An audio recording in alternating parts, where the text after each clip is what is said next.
cryptid, as defined by the Oxford Dictionary, is an animal whose existence or survival is disputed or unsubstantiated. By definition, cryptids and the subsequent study of cryptozoology are the pursuit of the intangible, the unverified and the unknown.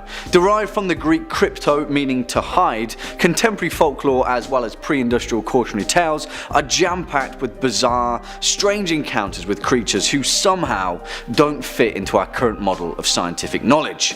Don't get me wrong, it's easy to brush the myriad of wild claims as local yokel hocus pocus, a farmer who drank a few too many coolers and fell asleep in a field, or a dehydrated hiker hallucinating in the mountains. But they can't all be wrong, can they? Is there a little bit more to it? Well, let's find out. Kicking off at number 5, the Silver Woman. And this story comes from a police motorway patrol woman from Portsmouth, England, who explains that her career regularly confronts her with situations that are both bizarre and unnerving. But this one kind of takes the cake. On the 25th of November around 6:30 PM during a routine speed camera set up in the Portsmouth city centre, her speed trap began picking up random tracings of non-existent objects in pitch black darkness, hurtling past her vehicle at around 30 to 40 miles per hour. Now, I know what you might be thinking, the device was obviously malfunctioning, but that wasn't the case, and our police officer had already thought of that. She trained the camera manually back onto the road surface to see what had been picked up, and she was shocked to discover that on the screen was what could only be described as humanoid figures running up and down the street at about 40 feet ahead of the vehicle. Strangely enough, they seemed to have a silver appearance to them, almost shimmering and translucent. She looked out of the window and again, nothing was there, but when she looked back at the screen, about 10 feet away from the vehicle was one of the same silvery entities standing motionless, facing away from the van, hulking and breathing in a strange fashion, as if they were weighing up taking on the police officer. What were they? Well, we'll never know, and when she played the tape back for her fellow officers, the silvery entities were nowhere to be seen. Yeah, I've got no clue about this one. Coming in at number 4, the folk monster. Now, Bigfoot is obviously the heavy hitter of the cryptid world. People have devoted their entire lives to hunting down the elusive mountain creature, stretching all the way across the wildlands of North America, as well as similar instances across the planet. But there is one little town in America that seems to be the hotspot for these sightings: Folk, Arkansas, and in 1971 it became the scene of its most terrifying legend. Meet Bobby Ford, a man who vehemently claims he's seen Bigfoot, or a version of it, describing it as 7 feet tall, ridiculously fast and covered in long brown hair. And he saw it up close and personal. It was a Saturday when Bobby and his brother were out hunting a short distance from their rural home when they heard screams in the distance. Bobby's wife, Elizabeth Ford, was frozen in horror when a creature reached through the front window, massive and hairy with glowing red eyes that made no sound except for heavy breathing. When Bobby and his brother ran back to the home, the creature turned and grabbed him as he sprinted up to the porch. It tackled him to the ground with ease and then disappeared into the woodland. The creature had left behind clear tracks in the house and nearby area, 3-toed footprints that matched the deep 3-fingered scratches that were made in the wood of the front porch. Bobby Ford was rushed to hospital and treated for minor wounds and shock, and the family were so terrified by the encounter that they moved out. They'd only lived there a week. That's terrible timing. Next up at number 3, the Grey Man of Ben Macdui. Ben Macdui in Gaelic, Mountain of the Son of Duff, is an awe-inspiring peak of the Scottish Highlands, staking the claim as one of Britain's highest mountains and the highest of the Cairngorms National Park. It's been scaled by countless people throughout history, but there are those that claim that there's something more sinister living out on the mountain: the Grey Man of Ben Macdui, and it doesn't like visitors. The creature is said to be at least 20 feet tall, and one eyewitness of the creature's presence, a respected professor and mountain climber named Norman Colley, said that he was first aware of something following him during his ascent after hearing strange footsteps behind him. Alone, isolated on the mountain, something was following him. and it wasn't human. The footsteps were laborious and delayed, as if that whatever was following him was much taller than he was. When he saw it, he described the grey man as vaguely human shaped, brown in hue and fur, and shrouded in a strange grey mist. In 1945, a similar thing happened to a renowned mountain climber named Peter Densham, who described the exact same encounter with the exact same creature. Again in 1958, the Scots magazine wrote of a similar account from naturalist Alexander Tunian, who this time found himself armed with a rifle and fired several rounds into the grey man. He thought he'd hit it, whatever it was, but after trekking over through the snow, found no sign of the creature. It vanished away like fog rolling across a mountain, and the mystery of the grey man of Ben Macdui remains unsolved. Coming in at number 3, El Chupacabra. Also known as the Chupacabra or Chupacabras, this name translates to goat sucker from chupa to suck and cabra, goat. This is a legendary creature in the folklore of parts of the Americas, with its first purported sighting in Puerto Rico. Now the name itself comes from the animal's reported habit of attacking and drinking the blood of livestock, including goats. Now the creature reportedly terrorizes the southwestern US, Puerto Rico and Mexico, with accounts on the size and shape ranging drastically. Some reports state it is the size of a large bear with spines running down its back, while others report the animal is small and hairless. Reportedly it can be found in a desert in North America covering over 200,000 miles. Now eyewitnesses have also claimed sightings in Maine as well as Chile, with sightings even occurring in Russia and the Philippines. Essentially no goat is safe. The first reported attack occurred in March 1995, 8 sheep being discovered dead, and each one of them with 3 puncture wounds in the chest area and reportedly drained of blood. I see a theme in this list. A few months later, in August, an eyewitness, Madeline Tolentino, reported seeing the creature in the Puerto Rican town of Canovanas, where as many as 150 farm animals and pets were reportedly killed. And in 1975, a similar incident occurred in the small town of Mocha, where it was initially believed the killings were committed by a satanic cult. However, later more killings were reported on the island, and many farms reported loss of animal life, forcing locals to believe that El Chupacabra was hunting their town. Reports and sightings have been noted up until last year, so what do you think? Are you a believer in the Chupacabra? I am. Even though I can't say the name very well. Coming in at number 2, Honey Island Swamp Monster. In Louisiana folklore, the Honey Island Swamp Monster is a creature said to have been seen in Honey Island Swamp since 1963. It is described as bipedal, 7 feet tall, with grey hair and yellow or red eyes, and accompanied by a disgusting smell. The first claimed sighting was in 1963 by Harlan Ford, a retired air traffic controller who had taken up wildlife photography. After his death in 1980, a reel of Super 8 film was discovered which showed the creature. In 1974, the monster gained national fame after Ford and his friend Billy Mills claimed to have found unusual footprints in the area, as well as the body of a wild boar whose throat had been cut. Ford continued to hunt for the creature for the next 6 years following that. Now in folklore, a legend tells of a train wreck in the area in the early 20th century. According to the legend, a travelling circus was on the train, and from it, a group of chimpanzees escaped and interbred with the local alligator population. 2 hunters emerged from the swamp in 1874 saying that they had.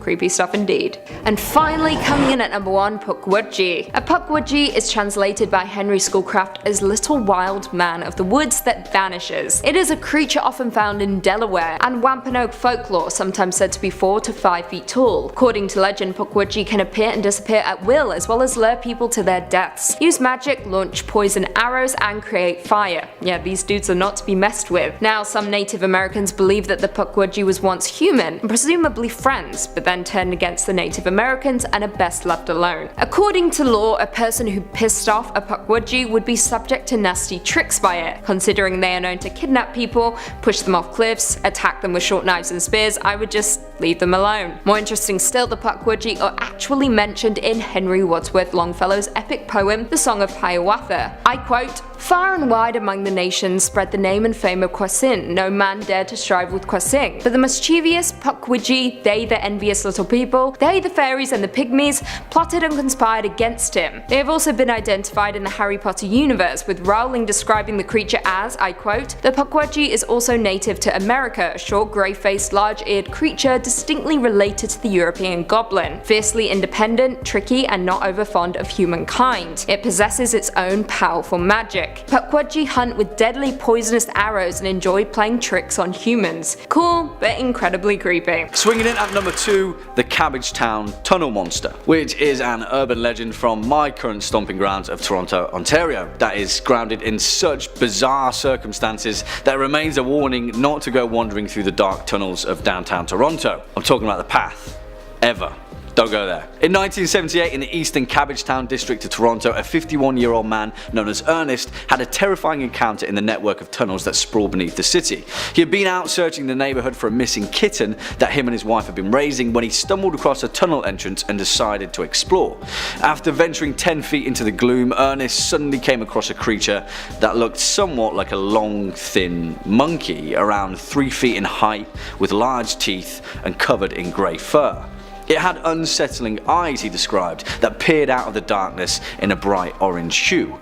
Even more unsettling, Ernest claimed that the creature spoke to him.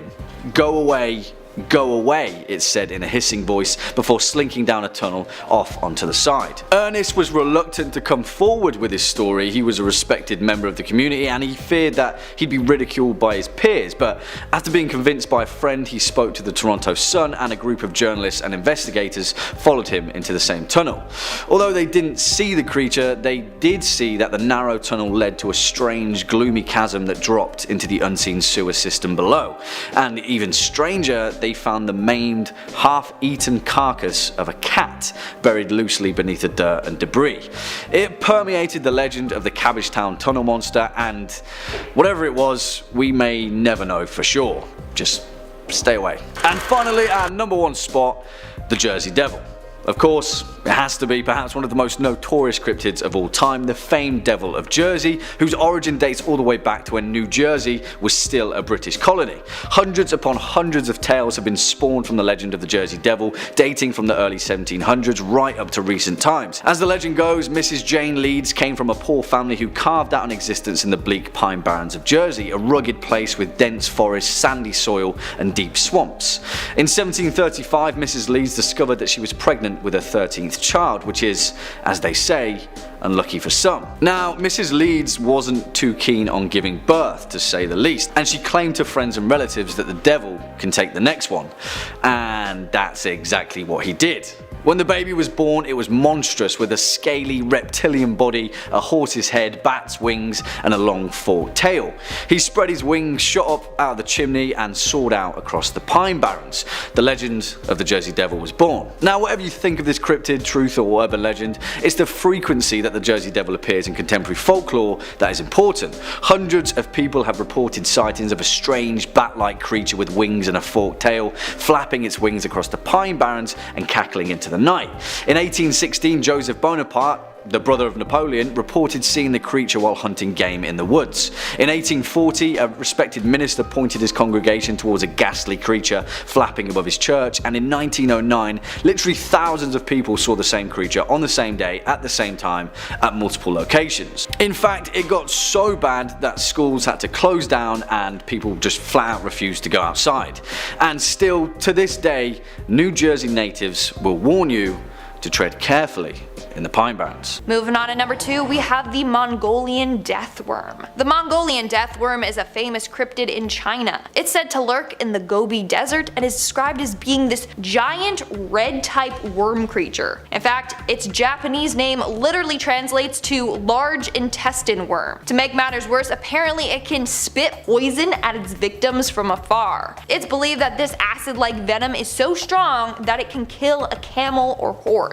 Over the years, there have been a number of terrifying encounters with this massive worm. One story that gets shared around a lot involves a young boy who gets followed home by this worm. The next day, his dead body was found by his home. It's believed that he ended up touching the worm and died doing so. His family knew that the worm was behind his death, so they headed out on a trail in the sand looking for it to get revenge. But the family never returned home. Now that's more of a legend. Let's talk about a supposed real encounter with this slither slithery dude. The first apparent real sighting was during the 19th century. Someone was out in the desert when they saw this creature slithering around. They said it looked like a cow's intestine. He watched this creature for quite some time and actually saw it strike and kill another creature. A more recent sighting took place in 2013. People were out looking for it and actually found it, and apparently even caught this creature on camera. But who even knows what happened to this footage? Because I want to see it for myself. I swear, I need my own myth busting show or something.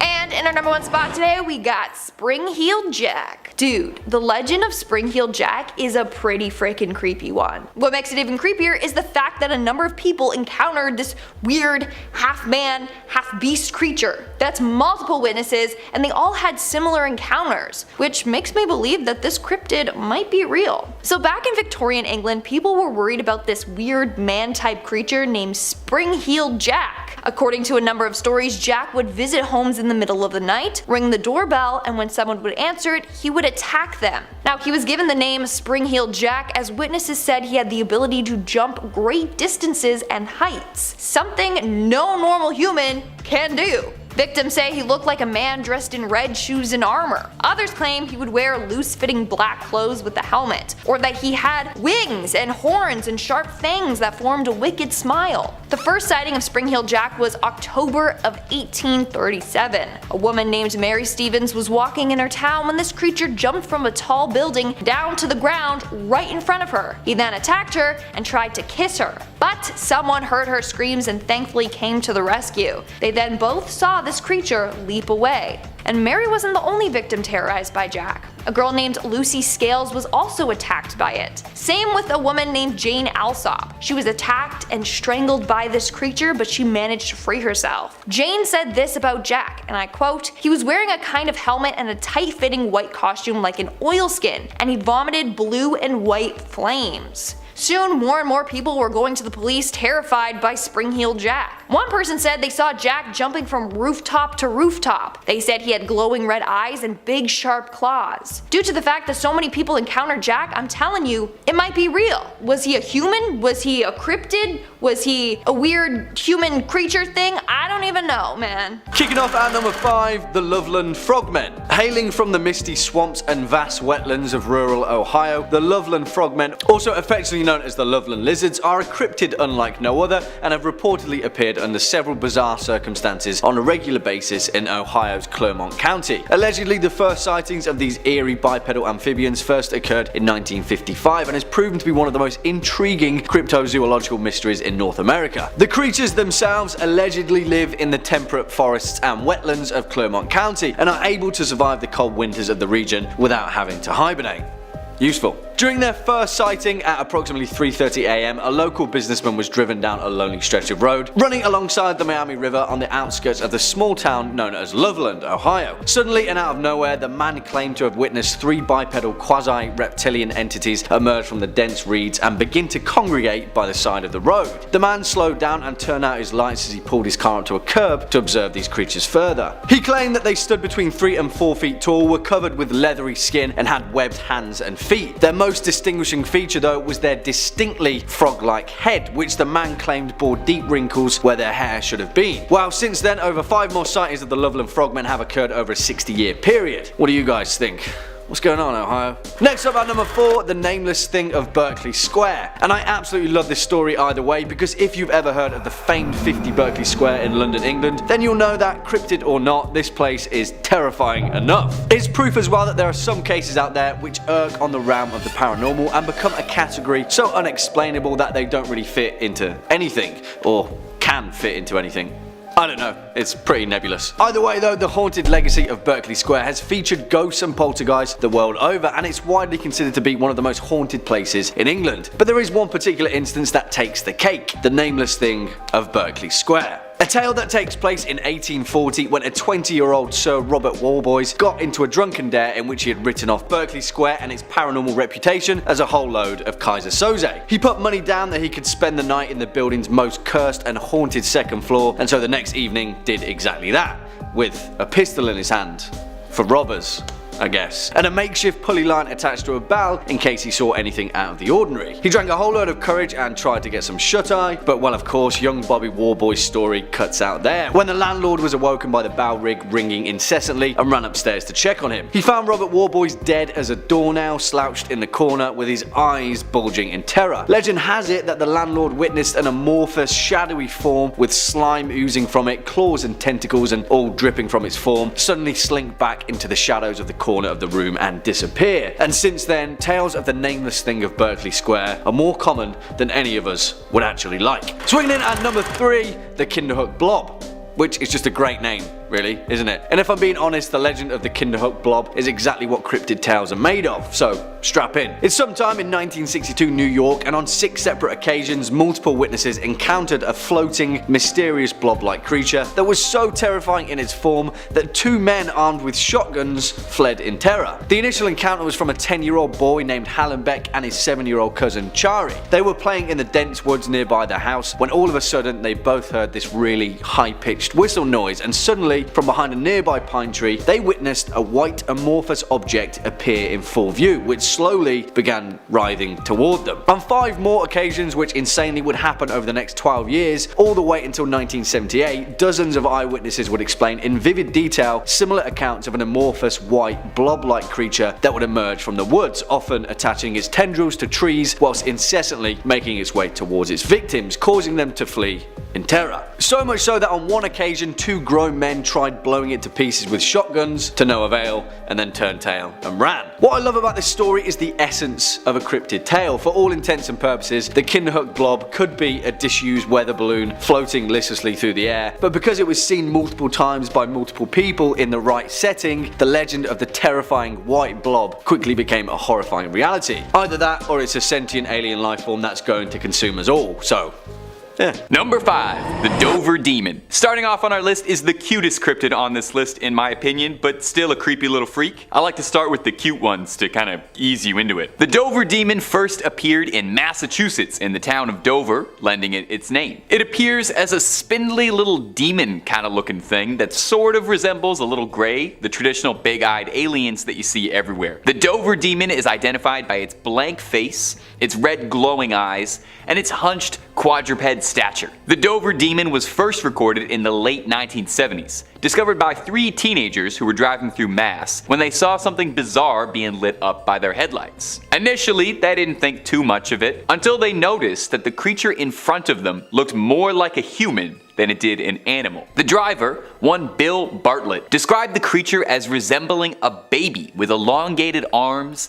tan, sandpaper-like skin, which was coarse looking, and no nose, ears, or mouth to speak of on its bulbous, enlarged head. Bartlett claims that he only got a good look at it for a few seconds before it vanished off into the night. Now, there are some who speculate that the Dover Demon is capable of rendering itself invisible, or camouflaging itself because of the description of this story, and that during daylight it prefers to hide itself in the trees of Dover. Now, bizarrely, I think some skeptics write off the Dover Demon by claiming it was just a baby moose being seen at an odd angle or under strange conditions. And I don't know if I really buy that. I've never seen a baby moose at night in headlights, but I have seen a baby moose. They would have a bulbous head or front-facing eyes, and a baby moose doesn't have that, so I don't know if it's all that. A more pressing question, I think, is if the Dover Demon is a cryptid, or perhaps a visitor from another planet, because it does look a lot like the descriptions of the little grays. Now there's a bigger philosophical question there. Are aliens cryptid? Let me know about that in the comments below. And if you like hearing stories about cryptids and aliens, well, I have some great news, my friend. We got loads of cryptid videos on the channel, so get comfy,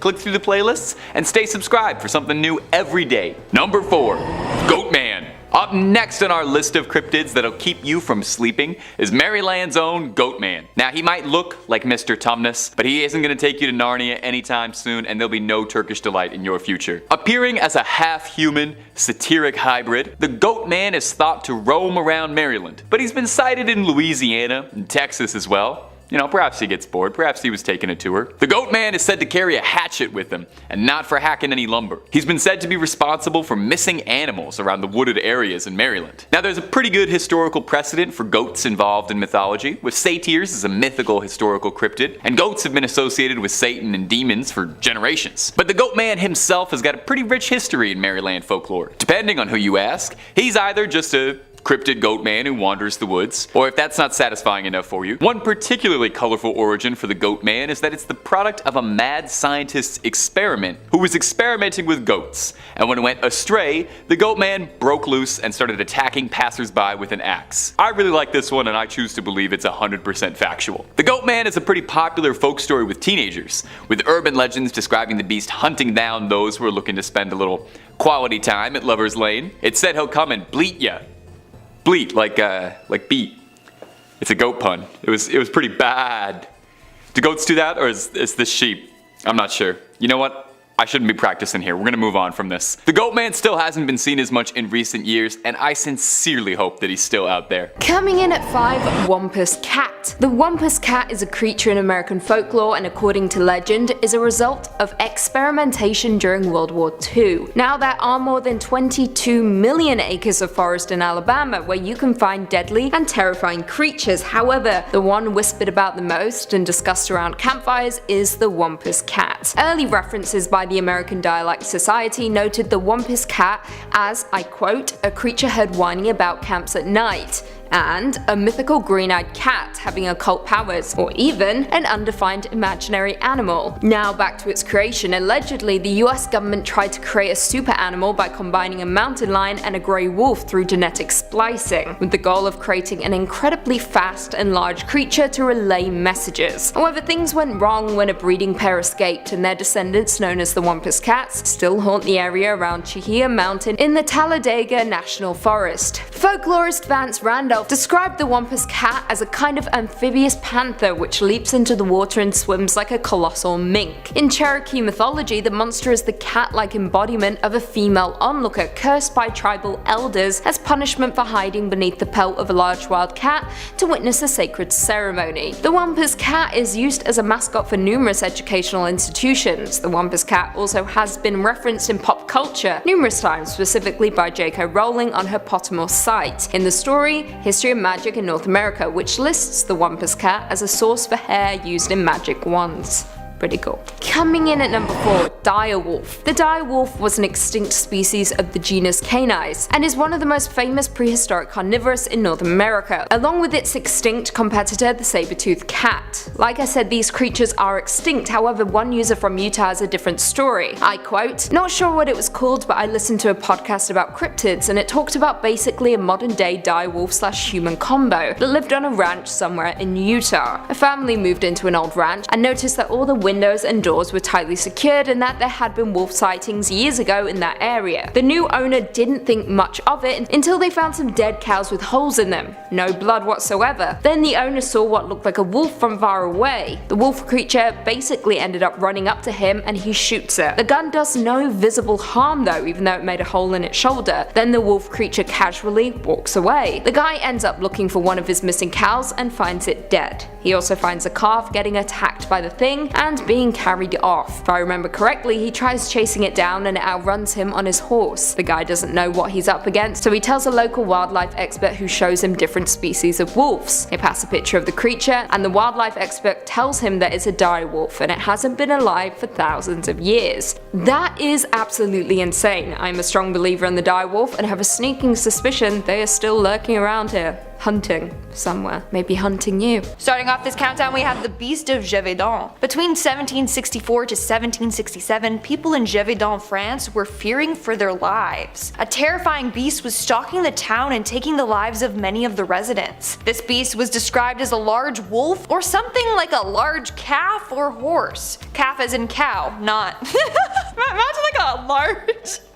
like someone's leg. Sorry. It was covered in reddish gray fur and had a long tail like a panther. It also apparently had a black stripe on its back and talons on its feet. The first victims were a bunch of hunters. The remains of 16 hunters were found in the forest, their heads all decapitated, their limbs scattered about. It is said that in the end 100 individuals died at the hands of this beast. To make matters worse, it also had the tendency to rip out its victims' throats. One terrifying encounter happened to a girl named Jean Boulet on June 30th in 1764. She was tending to a flock of sheep when this creature attacked and killed her. That's not all though. Another woman was attending to her cattle when the beast attacked her as well. Thankfully, she was able to escape it. She described it as, I quote, like a wolf, yet not like a wolf. The last time it ever threatened the town was on October 8th, 1764. A group of hunters set out to capture and kill this beast. The beast had previously mauled a number of people on that day. Later on, the hunters found it and shot at it. They didn't kill it, but they did drive the beast out of their town. Did he flee to another town? Did he go into hiding?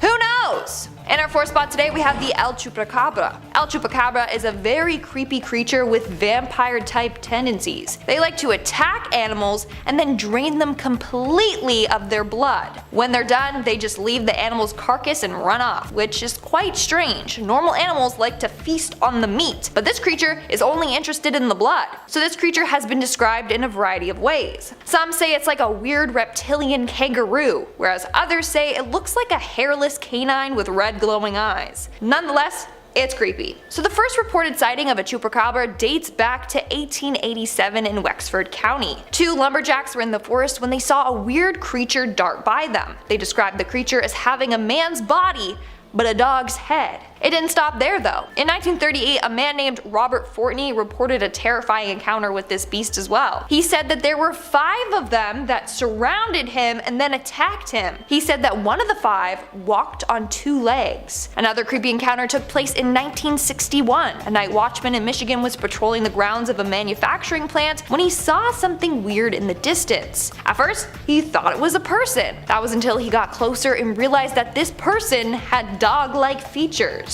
He took out his gun and shot at the beast, but it did nothing. The last sighting that I want to talk about is one that gives me the heebie-jeebies. This story takes place in 1995 in Puerto Rico. A number of farmers would wake up and find their goats, sheep, and cows dead with a weird bite mark on their neck. Their animals were completely drained of blood. So does this mean that the chupacabra is real? If not, what was sucking the blood out of those farm animals? Moving on to number 3, we have the demon cat. Now this is a cryptid that apparently stalks Washington DC. It all started back in the 1800s. According to a report in the newspaper, this weird cat appeared and scared a group of security guards. They all fired at the cat, but before the bullet could even hit the cat, it disappeared right in front of their eyes. Then in January of 1898, a watchman was patrolling around when he saw this demon cat come right towards him. The closer it got to him, the bigger it got. Some say it got as big as a tiger. Others say it got to the size of an elephant. The massive beast then snarled and let out a massive hiss. It leaped towards the watchman, but it disappeared right in front of his eyes before it attacked him. That same year, the cat made many more appearances. In fact, it's believed that the cat shows itself right before disaster strikes. It appeared before Lincoln was shot, before the stock market crashed in 1929, and right before JFK was killed. So before the next devastating thing happens, this beast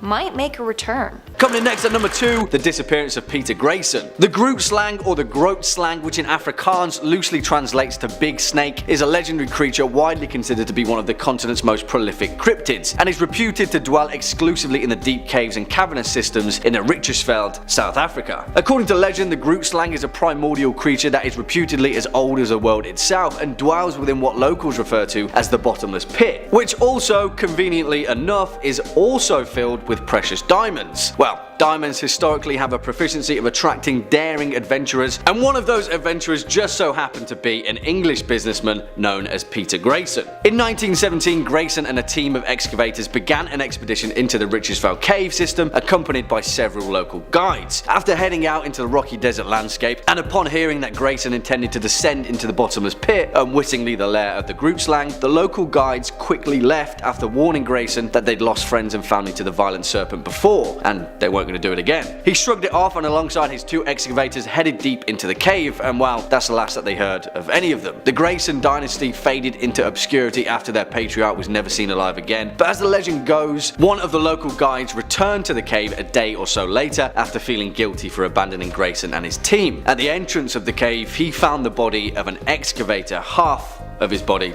actually, to be specific. His legs and most of his torso had been ripped clean off, and he died attempting to crawl back out.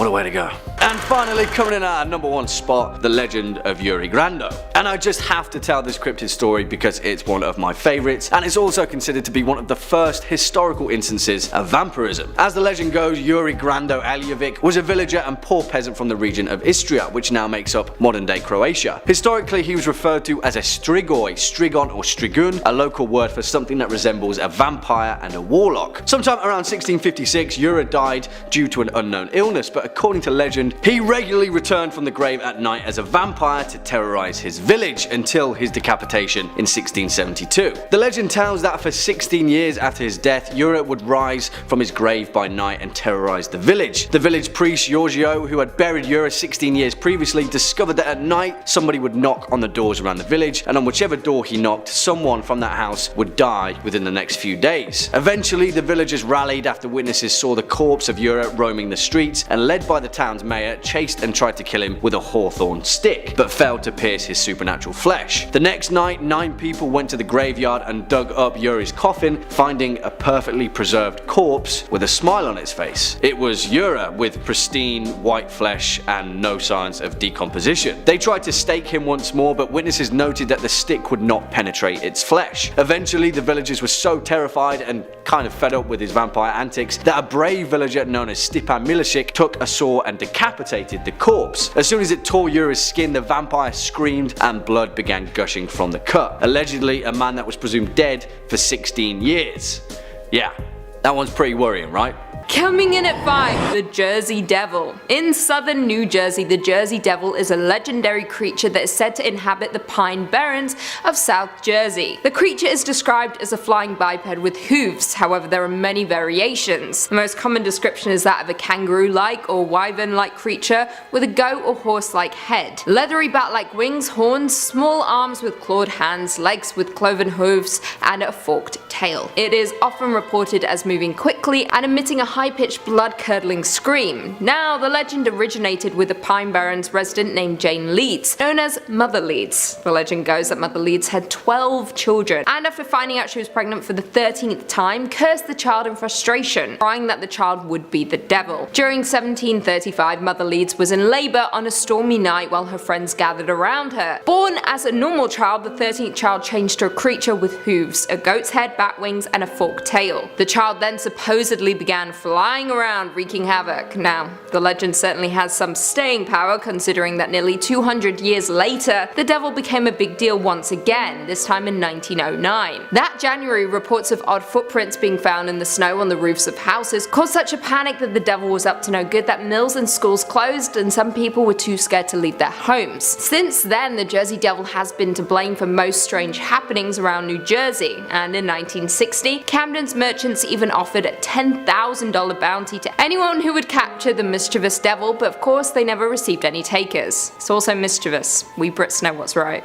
Coming in at 4, Bunny Man. The Bunny Man is an urban legend that originated after 2 incidents in Fairfax County, Virginia, back in 1970. The legend, like many others, has multiple variations, most involving a man wearing a rabbit costume who attacks people with an axe or hatchet. Now, most of the stories hail from a southern railway overpass spanning Colchester Road near Clifton, Virginia, often referred to as Bunny Man Bridge. The legend surfaced after Fairfax County Public Library historian and archivist Brian A. Conley extensively researched the Bunny Man legend. He located 2 incidents of a man in a rabbit costume threatening people with an axe, the reports occurring 10 days apart in 1970. Now, the second reported sighting occurred on the evening of October 29th, 1970, when construction worker Paul Phillips approached a man standing on the porch of an unfinished home in Kings Park West. According to Phillips, the man was wearing a grey, black and white bunny costume and was about 20 years old. He began chopping at a porch post with a long-handled axe, saying, "You are trespassing. If you come any closer, I'll chop off your head." Spooky. Rumors spread like wildfire, with the Washington Post even reporting on the legend, mentioning the multiple incidents including man in bunny costume sought in Fairfax October 22nd, 1970. The rabbit reappears October 31st, 1970. Bunny Man seen November 4th, 1970. Bunny Man reports are multiplying November 6th, 1970. Not just that, but in 1973 a student at the University of Maryland College Park submitted a research paper that chronicled precisely precisely 54 variations on the two incidents. Number 2.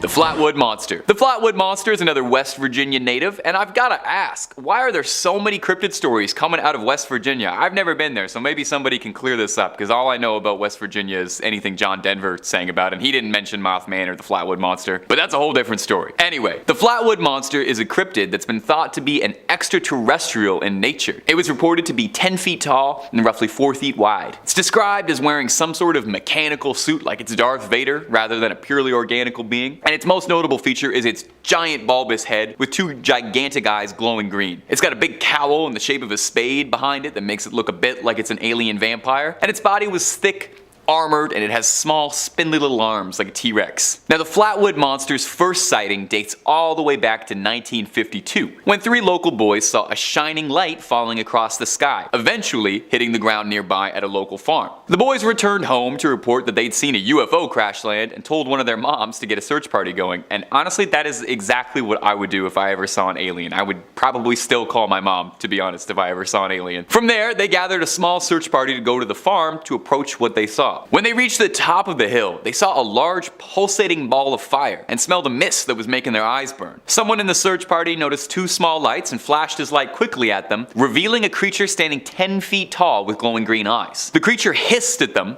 then glid upwards and head off into the night. What was the Flatwood Monster? Some skeptics have speculated that those eyes could have been that of a barn owl, and the face does kind of light up. The shadow was disguising it, so it would make sense. But that begs to ask, what was the mist? And what was the thing that fell from the sky? Was the Flatwood Monster an alien? And is it just me, or is the Flatwood Monster just the tiniest bit adorable as well? I know it's kind of terrifying, and its bug eyes are gonna haunt my dreams, but does anyone else think it looks a little huggable? It's shaped like a friend? Number 1. Mothman.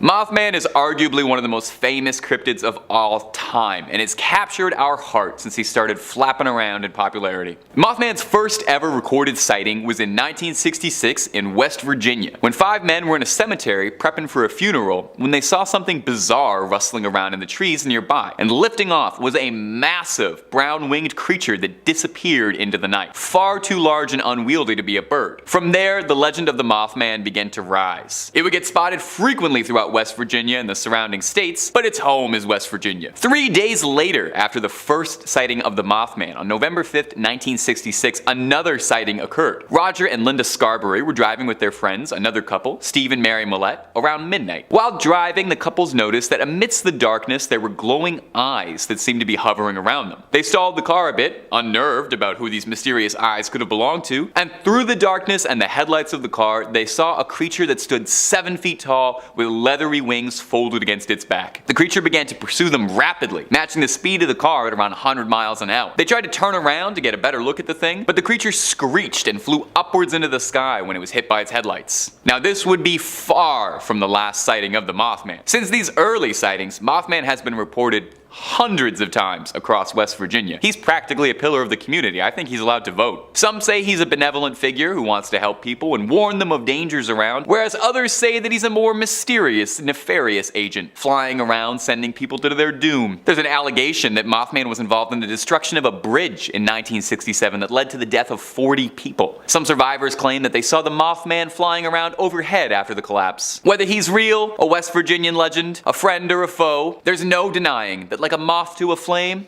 we're drawn to the story of the Mothman. Number 5. The Loveland Frog. First up on our list is the Loveland Frog, a cryptid that was new to me but is very quickly winning my heart, and maybe he'll steal yours as well. The Loveland Frogman is a mythic humanoid frog that is a legend to the people of Loveland, Ohio, which is where the name comes from. The Frogman is described as a 4-foot bipedal frog, mostly appearing to hide around bodies of water. I mean, it's a frog. Where else is it gonna go? It was first sighted in 1955 by a businessman driving home alone at night. He was headed out towards Branch Hill in Ohio when he saw 3 strange, short, squat, bizarre-looking creatures standing on their hind legs alongside the road. He described them all as being 3 to 4 feet tall with leathery-looking skin and faces just like a frog with giant glowing yellow eyes. The Frogman would go quiet for a bit and wouldn't be seen again until 1972 when a local police officer was driving home and saw an unidentified 4-foot creature running in front of his car's headlights. When he got a good look at it, the officer described it as a leather-skinned bipedal bipedal animal crouching like a frog, and it hurriedly ran towards a river. 2 weeks after that sighting, another Loveland police officer reported seeing the same creature, the same little bipedal frog monster. This officer, however, shot at the frogman and discovered that what he found was a tailless iguana that had grown unusually large. Now, while for some, that was the end of the frogman legend, there are still sightings and reports to this day. As recent as 2016, people are still claiming that they see the Loveland frogman. To the people of Loveland, the frogman is something of a local hero. They love the guy, and I gotta be honest, I sincerely do too. There's something about this cryptid story that's really doing it for me. There's no stories about him eating anybody, the Loveland frog monster's not attacking anybody, he's just a happy little frog guy scurrying across the roads. I sincerely hope they're out there. And hey, you having fun on the channel? Drop a subscribe for new scary videos every single day, twice a day. Let's keep on going. Number 4.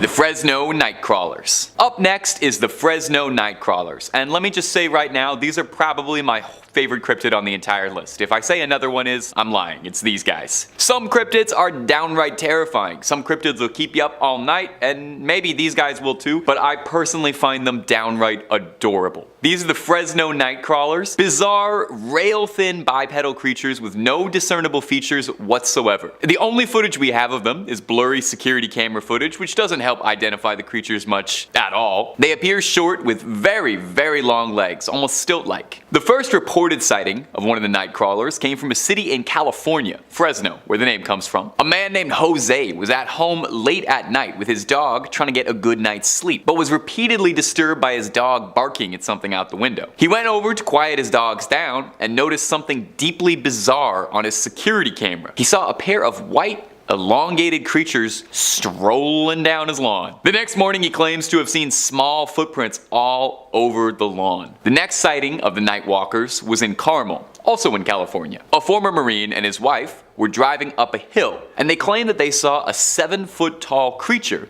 that they described as a thin, pale, armless white humanoid walking on by. What are the Nightwalkers? They're weirding me out. Are they aliens? Cryptid?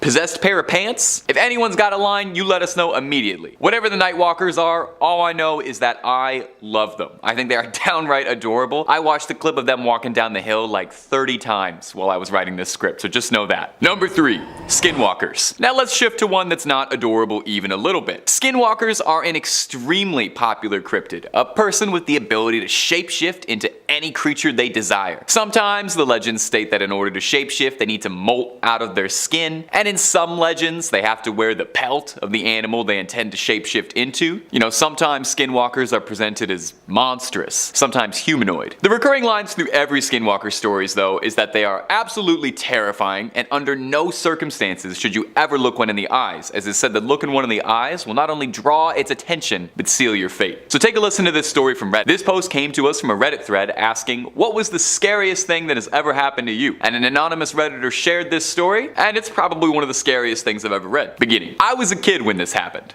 My uncle and I were finishing up gathering firewood from my grandmother because it was getting dark. We were driving back on a dirt road, and I had this awful sense of being watched. Before I could turn to look out my window, my uncle shouted, "Don't." My heart felt like it was gonna beat out of my chest, and I heard a tap on the window. My uncle sped up and started praying in our native language. I didn't know what was going on, and I thought it was over until our truck dipped from the bed. My uncle then started saying, "Look at me and don't turn away," over and over. And then I heard it again, tapping from the window behind me. It was getting harder for me to breathe, and I wanted to cry. A minute or two passed, and the truck dipped. My uncle looked at me and said, "We'll ask your father to do a prayer in the morning so that the evil will forget our faces." Naturally, other people on Reddit were kind of terrified about that story since it's sending a chill down my spine, and they asked him what he thought it was, and the Redditor said simply that he thought it was possibly a skinwalker. What more is there to say? Coming in at number 2, we have Ahul. The Ahul or the Athol is a winged cryptid often portrayed as a giant bat or even a flying primate depending on the variation. Tales tell of it living in the deepest parts of the jungle of Java and can be found across most of Indonesia. Subspecies can be found on the neighbouring islands of New Guinea in the form the ropen, a presumed cousin to the Ahul. The ropen aptly translates to demon flying and is also said to be a big bat, or more commonly a pterosaur. It is said to produce a light, possibly to attract fish. The Leuropin is said to have a long snout, large wings, and a long thin crest. It has a distinct face that has features of both a chimpanzee's and a bat's, large dark eyes, red-skinned wings, large claws on its forearms, and is covered in grey fur. It is also noted as having a wingspan of 18 to 28 feet and is said to be the largest bat known to mankind. Now back to the ahuls. They are said to be covered in a thick brown or black fur much like fruit bats, but unlike bats have a long powerful legs and claws and are supposedly capable of pouncing on and snatching up living prey, including humans. Sightings of these winged beasts are often dismissed simply as mistaken glimpses of owls, eagles, and other large birds of prey that inhabit the rainforests. However, many sources can confirm that the beast does in fact exist, and may even be an isolated and undiscovered species. And finally, coming in at number 1, we have Black Shuck. Black Shuck, or Old Shuck, or simply Shuck, is the name given to an unknown creature which is said to roam in East Anglia. It is one of the many ghostly black dogs recorded across the British Isles. The Black Shuck is often recorded as an omen of death, and some occasions a more companionable animal. Although it is classified as a cryptid, there have been various sightings and reports of the animal's appearance throughout the United Kingdom. For centuries throughout England, many have told tales of large black dogs with malevolent flaming eyes that are often depicted as red or sometimes green. According to reports, the beast varies in size and stature from that of simply a large dog to being the size of a calf or even a horse. Other accounts report that Black Shuck as floating on a carpet of mist, or even appearing headless. According to folklore, the Shuck haunts East Anglia, primarily coastline, graveyard, side roads, body of water, and dark forest. W.A. Dutt, in his 1901 Highways and Byways in East Anglia, describes the creature, I quote, "He takes the form of a huge black dog and prowls along the dark lanes and lonesome field footpaths where, although his howling makes the hearer's blood run cold, his footfalls make no sound. You may know him at once, should you see him, by his fiery eye. He has but one, and like the Cyclops, is in the middle of his head. But such an encounter might bring you the worst of luck. It is even said that to meet him is to be warned that your death will occur before the end of the year." As I stated before, the Black Shuck has been reported many times, with one of the most notable reports being the appearance at the churches of Bungay and Blyberg in Suffolk. On August 4th, 1957, Black Shuck was said to have burst in through the church doors to a clap of thunder. He ran up to the nave, past a large congregation, killing a man and a boy and causing the church steeple to collapse through the roof.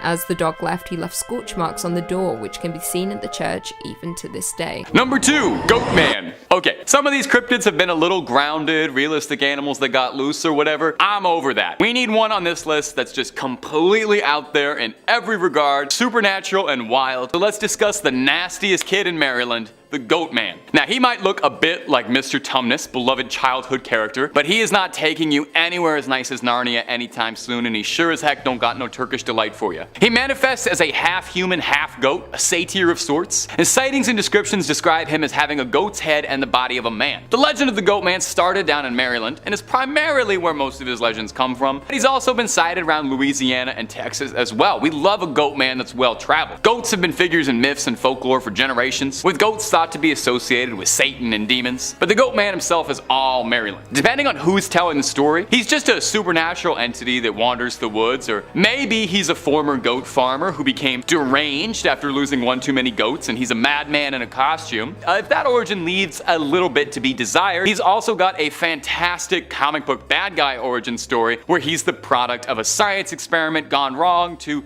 I don't know, merge a man with a goat, I guess. Anyway, he breaks out of the lab Stranger Things style and creeps through the woods, hatchet in hand, attacking passersby dare disturb his territory with an axe. The Goat Man was a fairly popular campfire story and urban legend through the 70s and 80s amongst teenagers, where the creature was said to haunt Lover's Lane, looking for canoodlers where he'd split up the action with a sharp axe like he's Jason Voorhees with a set of horns. For any of my Maryland viewers, shout out for me. Is Goat Man still a big deal? Do the kids still tell stories about him? I love this guy, so I am curious. Number 1, the Hat Man. Now, a lot of these entries and stories and cryptids have been told for generations over and over, so I think it's only fitting that I get with the times a little bit and we start talking about a modern cryptid. The Hat Man is the most recently talked about cryptid on this list, if you can call it that. Is cryptid the right word for a shadow person? I don't know, but it's my list, and if anyone wants to correct me, the Hat Man is welcome to come down to the studio. Interestingly, almost everyone who reports seeing this mysterious Hat Man describes it almost exactly the same way. A spindly, tall, shadowy shadowy figure that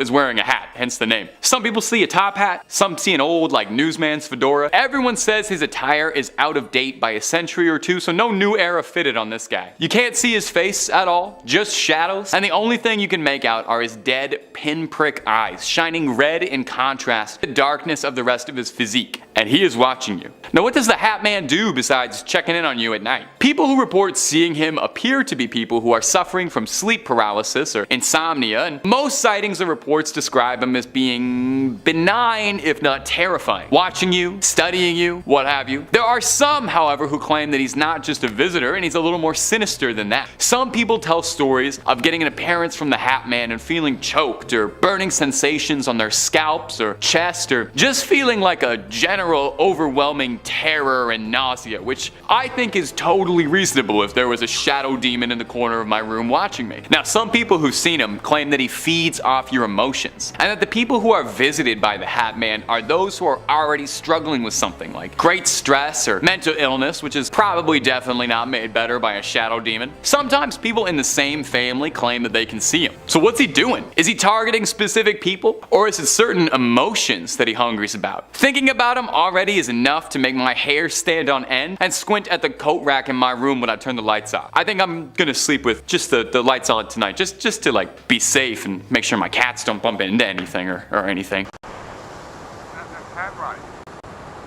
Oh my god! Did you see that?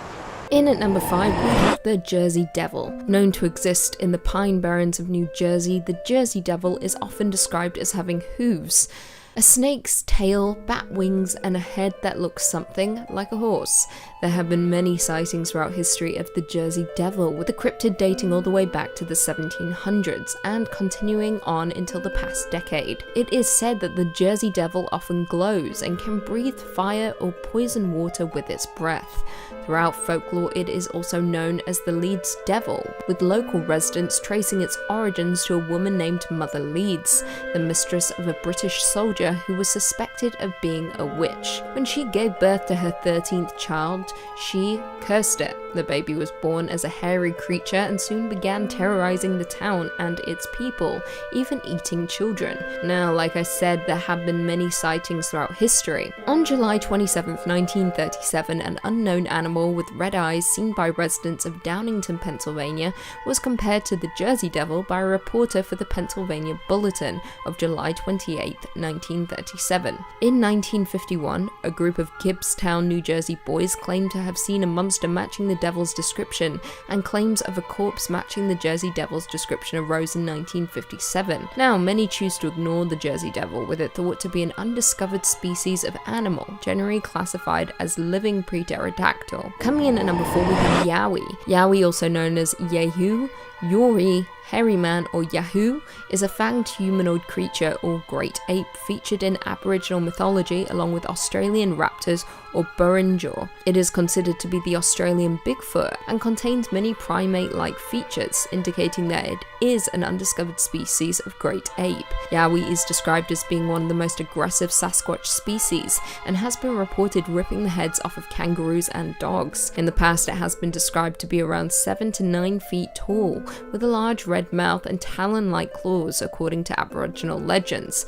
It is also noted as having 2 large fang-like canines, which distinguish the Yowie from the other Bigfoot species. There are around 140 placental mammals known to exist in Australia, most belonging to the order Chiroptera and Rodentia. Some cryptozoologists theorize that the Yowie could be some form of bipedal marsupial, such as a descendant of the New Guinea Hulutherium. Coming in at number 3, we have Mongolian death worm. The Mongolian death worm, also known as its native name, Olgoi korakoi, meaning intestine worm, due to its red blood-like color and size, which is the size of an intestine.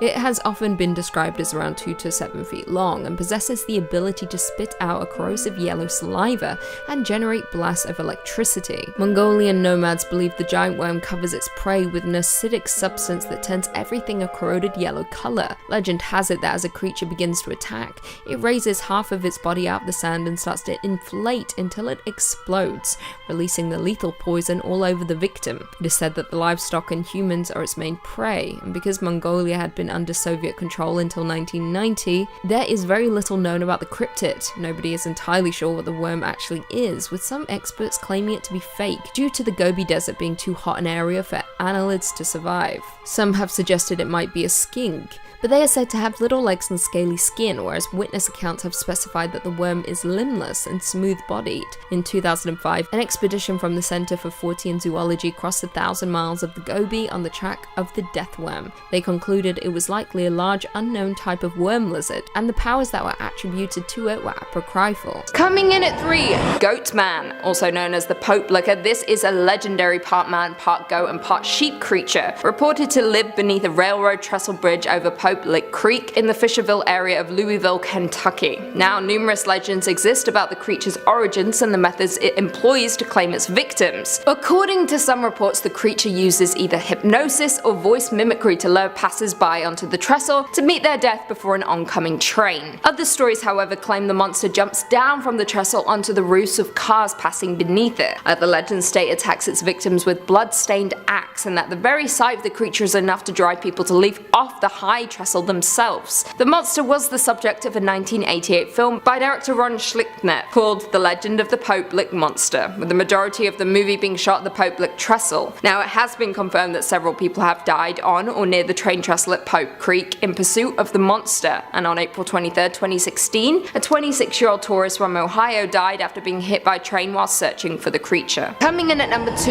Mothman. Hailing from West Virginia folklore, the Mothman is a creature reportedly seen in the Point Pleasant area from November 12, 1966 to December 15, 1967. On November 12th, 5 men who were digging a grave at a cemetery near Clendenin, West Virginia, claimed to have seen a man-like figure fly low from the trees over their heads. This is confirmed to be the first known sighting of what became known as the Mothman. Not long after, on November 15, 1966, 2 young couples from Point Pleasant told the police they saw a large grey creature whose eyes glowed red when their car headlights picked it up. They would go on to describe it as a large flying man with 10-foot wings, following their car while they were driving in an area outside of town known as TNT area, the site of a former World War II munitions plant. Following these sightings, more quickly began to occur, one that took place at the Silver Bridge, which would later go on to collapse, resulting in the death of 46 people, with the incident giving rise to the legend of the Mothman. Now, the Mothman was eventually introduced to a larger audience by Gray Barker in 1970 in his book The Mothman Prophecies, which would later be adapted into a movie in 2002 starring Richard Gere. Wasn't the best, but still worth a watch. Point Pleasant held its first annual Mothman Festival in 2002 when a 12-foot tall metallic statue of the creature was unveiled in 2003.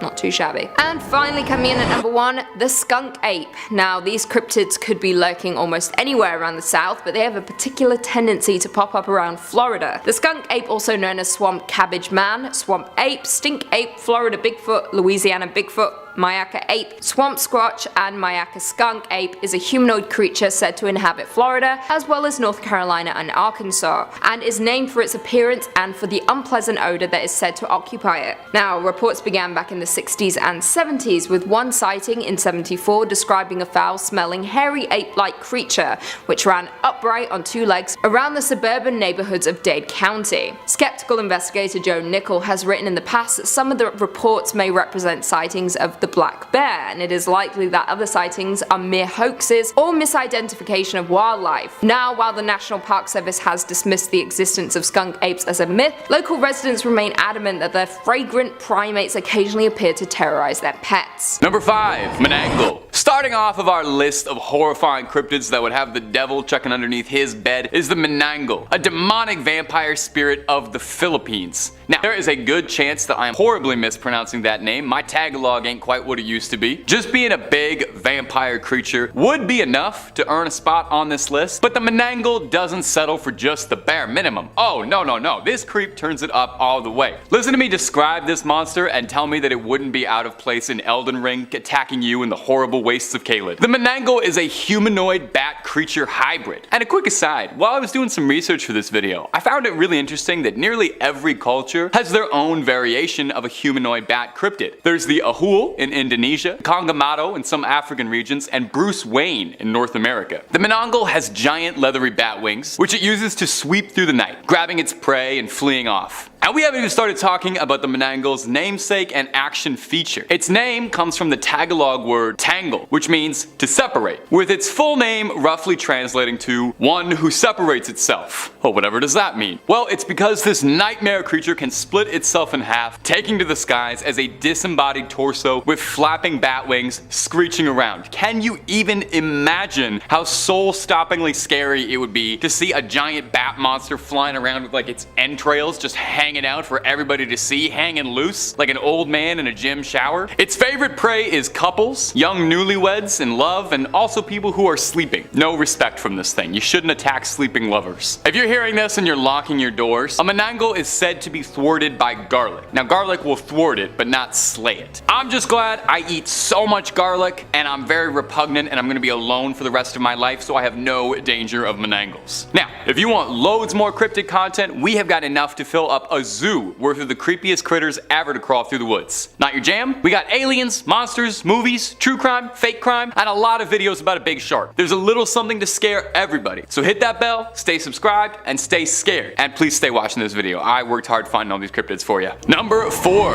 Joragumo. One of you delightful little ghouls in a previous video left a comment suggesting this one for me, and I thank you so much for putting me on the trail of this cryptid. I wouldn't have heard about it before, so shout out to the Phantom Spectator for this one. The Joragumo is a monster of Japanese folklore that's kind of like a succubus, but with a bit more of an arachnid twist. I can't say the name of what Joragumo translates to and stay within YouTube guidelines, but just know that it is extremely funny. I will give you a hint. Oldest profession spider. Ask your parents. Joragumo is considered a yokai, basically a Japanese demon. It's a powerful shapeshifter, maintaining the form of a beautiful young woman to seduce its prey and able to transform into a vicious spider to finish the job off. What's she like to eat? Well, she has more acquired tastes than flies and grasshoppers. The Joragumo likes young, handsome men who are lonely and looking for love. When in her humanoid form, she'll seduce them, invite them back to her lair, and well, you can probably guess how it goes. The folklore behind Joragumo is fascinating. In Edo period Japan, spiders were considered to be mythical creatures with alien abilities, which, I mean, come on, totally reasonable. And it was said that the older a spider gets, the more powerful and potent its abilities would become, kind of like a wizard. A Joragumo is a spider that's lived for hundreds of years to be able to shapeshift, and she doesn't even look a day over 25. Not bad. An old folktale tells the story of a woodcutter who fell in love with a woman he met at a waterfall. He visited her every day but grew weaker with each visit. A priest accompanied him one day, and when a spider thread reached out to the woodcutter, the priest yelled, warning the woodcutter that the woman he loved was a dreaded Joragumo. Already ensnared by her spell, he persisted and ran towards the waterfall, where he was entangled in the web and never seen again. Number 3. The Beast of Exmoor. Whoa! With a name like the Beast of Exmoor, this thing's gotta be good, right? The Beast of Exmoor sounds like something you and a party of adventurers would set out to slay to restore peace and balance to Eternia. So what is the mighty Beast of Exmoor? Well, it's in Exmoor in the UK, which is a real place and not a fantasy castle, where it gets its name, and locals tell the story of a gigantic elusive cat. In the 80s, there were all sorts of stories and sightings of a massive cat being described as similar to a puma or a panther being spotted around the Exmoor area. A farmer around the area claimed that he had lost over 100 sheep in his care, and all of them lost in strange, unnervingly violent ways. Injuries that looked like a feral creature had mauled them. Skin peeled back, skulls crushed, throats cut. This grew the notoriety of the elusive creature, and where all these sightings come from. People would claim that they'd see this huge beast like a black leopard stalking the plains. In fact, it was theorized for a while that it was possible that the Beast of Exmoor was a cougar or another big cat that had been owned by some sort of exotic collector, not naming any particular reality TV big cat owners, that had either gotten loose or let out into the wild to roam free, wreaking absolute havoc on an otherwise sleepy countryside. The problem got so bad that the Daily Express, which admittedly is a gossip rag, offered a cash reward for anyone who could bring the body of the Beast of Exmoor. Unfortunately, Geralt of Rivia was preoccupied, so no one was able to take this deal up. In 2006, a Devon farmer noticed the bones of a puma on his estate, which is odd, as there are very few pumas roaming the British countryside. There's cougars, yes, there's a lot of cougars in Great Britain and the UK, but I wouldn't consider Catherine Zeta-Jones a threat. So was the bones found the remnants of the Beast of Exmoor? Or does this elusive cryptid still stalk the night, attacking sheep? The frustrating thing about hunting a cat cryptid is there's no way it's gonna come when you call it. Best thing you can do is put out a big cardboard box and hope that it'll jump inside that, because it's a cat. Number 3, Kamataichi. I think it's really fascinating what each culture's cryptids look like, you know? Each culture creates cryptids and they all put their fun little spins on it, and whenever I get to make these videos, I learn all sorts of really cool mythological stuff that I'd never heard of before, and I sincerely hope you get that out of these videos too. I'd never heard of this next one, the Kamataichi, but I am obsessed with it now. Coming to us from Japan, this yokai, which is like a Japanese type of demon, appears like a weasel except with razor sharp sickle-like claws, like a real life Sneasel from Pokemon. I'm actually amazed there's no Pokemon directly based on a Kamataichi. They seem like perfect for it. They have spiny fur, similar to a hedgehog, like prickly little needles, but they bark like a dog, and their claws could not be any sharper, and they're sickle-shaped. And also, a lot of depictions of them are downright adorable. These funny little creatures are extremely lightweight and have learned how to ride the currents of the wind to travel. They honestly sound kind of like radical in like a California surfer way. The legends of the Kamataichi come out of the Chubu region of Japan, when vicious cold winds were so powerful they would cut people down directly. And these legends would take the form of the spirit called the Kamataichi, which was the winds themselves as this furry little miscreant. It would attack at your legs, causing you to fall down, exposed and helpless, while it sucked at your blood. It's said that no blood occurs from their woundings because of this, as a Kamataichi moves so quickly and sucks it all up. That's almost considerate of it, doesn't leave a stain. These creatures move so quickly, and they're so good at hiding, that they're apparently completely invisible to the naked eye, appearing as nothing more than a sharp, freezing wind on your skin. Amusingly, there's some debate as to whether or not a Kamataichi's true origin is actually nothing more than a silly pun. There's a stance samurai would use called a kamaitachi, translating loosely to sword stance, which would explain, you know, it's a sharp thing. I don't know where the stance comes in, but it's sharp. However, there are legends all throughout Japan, throughout many regions, all telling stories of creatures that ride the wind and attack humans, and the sickle weasel remains among the most popular and among the most adorable. Sorry, Kamataichi, you are just so cute. If anybody knows where to get like a stuffed toy of this little guy, please comment under the video. I need to know. Number 1, the Yeti. Coming in at the number 1 spot, a mainstay of any trip to the mountain, the Yeti. I mean, who else could possibly take the number 1 spot on a list about winter cryptids? Maybe Rudolph the Red-Nosed Reindeer. Does he count as a cryptid? I guess he was. Maybe he's more like a mutant. Anyway, a Yeti is an American manufacturer specializing in outdoor products such as ice coolers, vacuum insulated drinkware, and I'm reading the wrong one. Sorry. Let's do that again. A Yeti refers to an ape-like creature thought to live in the mountains in the Himalayas, standing upright like a man and walking on 2 legs, and is usually pretty big, like 8 feet tall, with long arms, broad feet, and long brownish hair and sunken eyes. It kind of sounded a bit like me, to be honest. While it's pretty common to draw a Yeti as just being like a big giant white gorilla, they're actually pretty different, and most traditional depictions of a Yeti color it with darker fur. They're probably one of the oldest cryptids out there that's still talked about so fondly, with stories of Yetis going all the way back to 326 BC, when Alexander the Great sought out to capture one to see for himself while he was conquering the Indus Valley, although he was told that no Yeti could survive at an altitude low enough to meet him, and Alexander wept, for there were no more Yetis left to conquer. It's got several names. It's sometimes called a Sasquatch, or in the West it's popularly referred to as an abominable snowman, although that's a term by British officers who were stationed in the Himalayas, as no natives to the regions call it that. The name Yeti possibly comes from the Tibetan words Yete, meaning a man-like animal, or from Meti, meaning bear in some Nepalese and Tibetan dialects, which would make a good bit of sense, as it's thought that a number of Yeti sightings over the years that led to it being such a widely recognized cryptid could actually just be bear sightings being mistaken in the frosty air. In fact, there's a theory that Yeti sightings are from hybrid polar bears that had bred with grizzly bears, which has been recorded to happen, just not really anywhere where Yeti sightings are really made, so kinda up in the air. In Sherpa tradition, it's said that a Yeti is a powerful, mystical being, and a Yeti can choose to whom it will make itself visible to, choosing to only appear to those who believe in it. So if you're ever trekking the Himalayas and worried about an attack, here's a little advice for you: just don't believe in it. Although there are a good number of people who believe that the Yeti are an intelligent enough species that just want to be left alone to their own devices, living peacefully in the mountains. Not so abominable after all. Number 5, the Honey Island Swamp Monster. Now our first entry is going to take us down to Louisiana, deep in the bayou, where all manner of sinister creatures are said to call their home. And there's a number of cryptids that live deep in the swamps. We got the Rougarou, the Night Folk, and the Honey Island Swamp Monster, beasts that got my attention right now. The Honey Island Swamp Monster is kind of like a Cajun cousin to Bigfoot. He's described as a gigantic bipedal furry monster resembling a hybrid of ape and man. The creature's been sighted and described dozens of times over through the years, but its initial sightings take us all the way back to the 1960s. This first documented report of Old Honey, as he sometimes likes to be called, comes from an air traffic controller who in his spare time took up wildlife photography, and his favorite spot to snap pictures was in, yep, you guessed it, Honey Island up in eastern Louisiana. After his passing, when relatives were going through his belongings, they found a series of photos and reels of Super 8 film that were thought to contain this creature.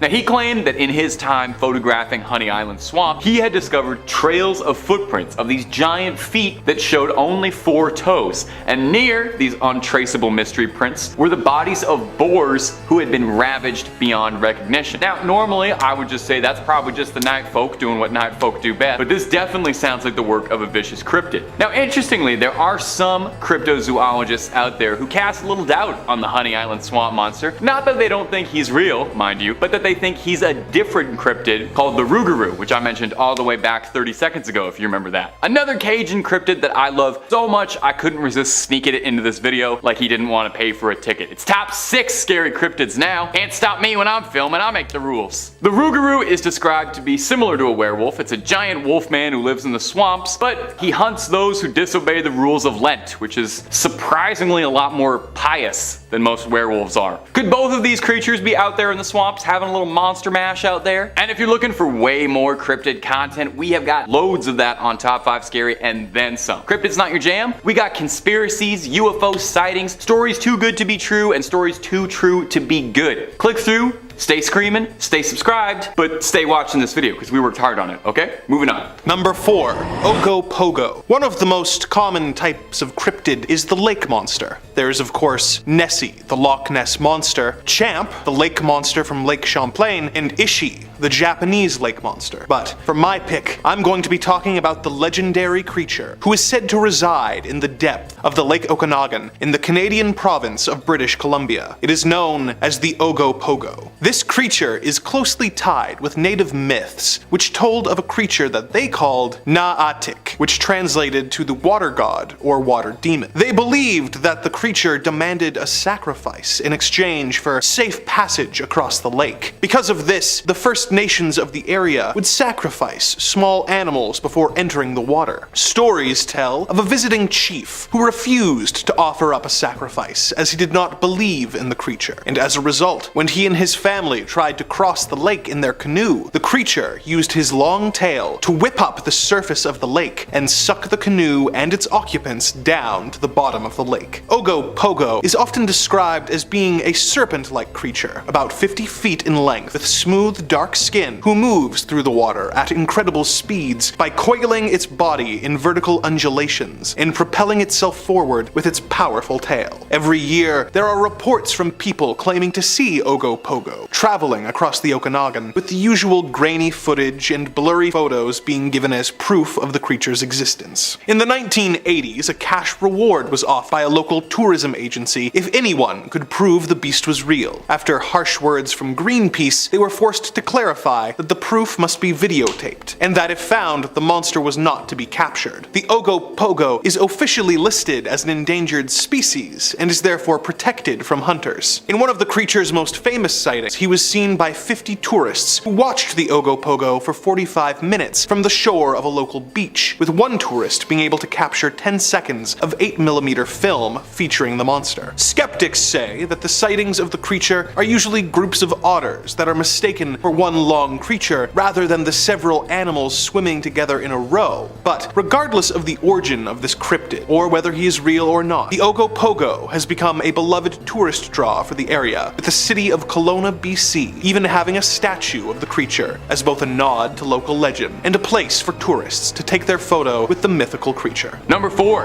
Thunderbird. Our next critter is going to be the Thunderbird. Nope, nothing to do with the sick classic car, although it's a mean ride. The Thunderbird is a creature that appears across many cultures, mostly indigenous groups alongside the Pacific Coast and Great Lakes area, all telling similar stories of these enormous, larger-than-life birds of prey. Now, these vary anywhere from stories of, just like a really big bird that would be scary, or sometimes Thunderbirds are more mythical, capable of impressive powers like thunder striking when they flap their wings, which is why they're called Thunderbird. Thunderbird, Bigfoot, sometimes the name of a cryptid really informs what they do. Tribes would tell stories about Thunderbirds to explain natural occurrences like storms or changes in weather or drought, famine, all those things. It's much easier to blame your problems on a big bird than anything else. Now, although they were thought to be dangerous, Thunderbirds were also seen as a benevolent nature spirit, and they would assist the tribe sometimes in searching of food during periods of famine. So they're not all bad, it's a Thunderbird to Thunderbird case basis. Now, it wouldn't be a good cryptid list unless we had a few sightings instead of just stories. So, we're going to talk about one incident in particular with the Thunderbird, the 1977 Lawndale incident. This occurred when a young boy, one Marlon Lowe, was playing outside when he was attacked by two large birds, one of which allegedly began to carry the boy away, until the boy's mother ran to his rescue. Eyewitnesses who'd seen the incident taking place claimed the birds were 4.5 feet long with a wingspan of 10 feet, which is pretty incredible. A 6-inch hooked bill, 3 sharp claws, and a large black body, not really resembling any local birds. So what was it? Thunderbird coming down to soup up prey? Real life Pokemon? Sounds a bit like a starling. Also, a big shout out to that kid's mom. Imagine that power dynamic. Anytime he's acting up, you can remind him of the time you saved him from getting eaten by a giant bird. Oh, that'll get him mowing the lawn for sure. Number 3.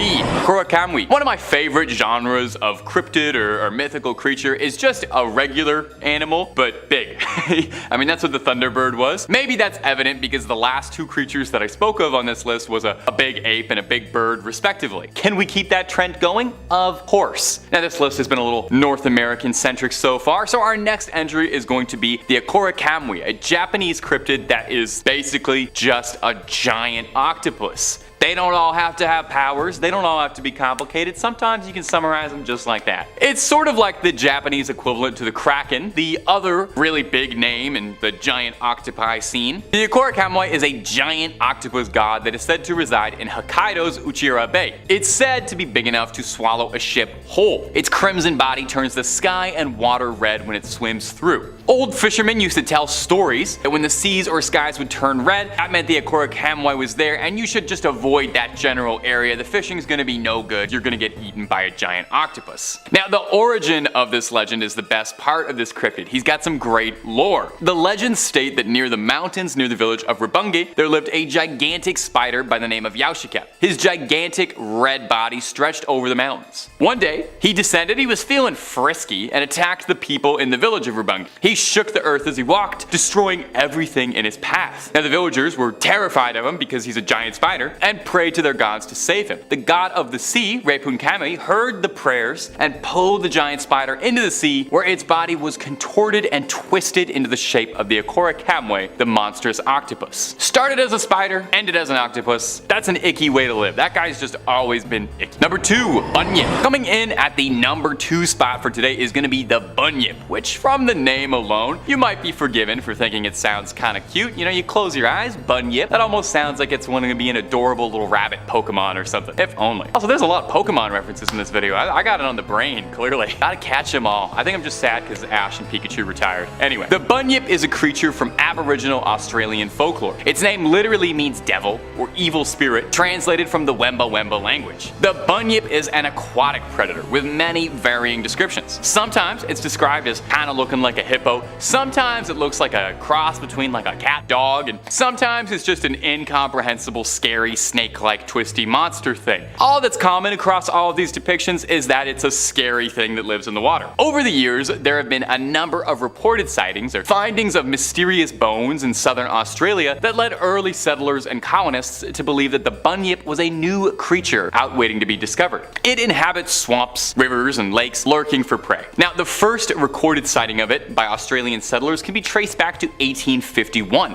when a tracing of the creature's body was discovered near a riverbank in Ararat, Victoria. Local hunters had speared an unknown beast and made an imprint of the creature's body to remember it by, because, you know, if you found something weird, you'd want to remember it. They described it as 11 paces long and 4 paces wide in an extreme depth. Now, sadly, this outline no longer exists. They didn't use permanent marker, but it was enough to spur an interest and a hunt for this possibly mythical, possibly real creature. The bunyip seems like it could have been a real strange step in aquatic evolution. Could not even begin to guess what it was really, or whatever it was they had found that day, so probably just safe for us to assume that it was a cryptid and there could be more bunyip out there lurking and waiting. At number 1, Ogopogo. Coming in at the number 1 spot is going to be a local favorite of ours, Canada's very own Ogopogo. Yes, I'm a little biased. I had to include a local cryptid at the end of this one. Much like Bigfoot, almost every culture's folklore includes some variant of a sea monster. The most famous among them is probably the Loch Ness Monster, the fabled plesiosaur that lives deep beneath Loch Ness in Scotland. Ogopogo is kind of like the Canadian version of that. Ogopogo chills up in Kelowna, British Columbia, and is tied deeply to the native folklore surrounding this area. The Okanagan natives revered a creature they called the Nataika, or Nahatik, which translates to a few things, but all come out meaning roughly the same thing, you know? Water demon, water god, sacred creature of the water. If you're not getting this across, important thing that's wet. Nataika was a demanding lake god, and it was thought that in order to ensure safe passage, locals would have to sacrifice a small animal, a pig, a chicken, and others, into the lake to appease the hungry lake monster. The threat of a lake monster dragging victims to the bottom really kept people in line. Now, it should be worth noting that there is some good evidence and a bit of pushback from native groups to suggest that the demonic view of the lake spirit actually came from European settlers, and that to the Okanagan people, the Nahatiko was a fairly benign spirit that actually protected the valley and was kind of a cool guy.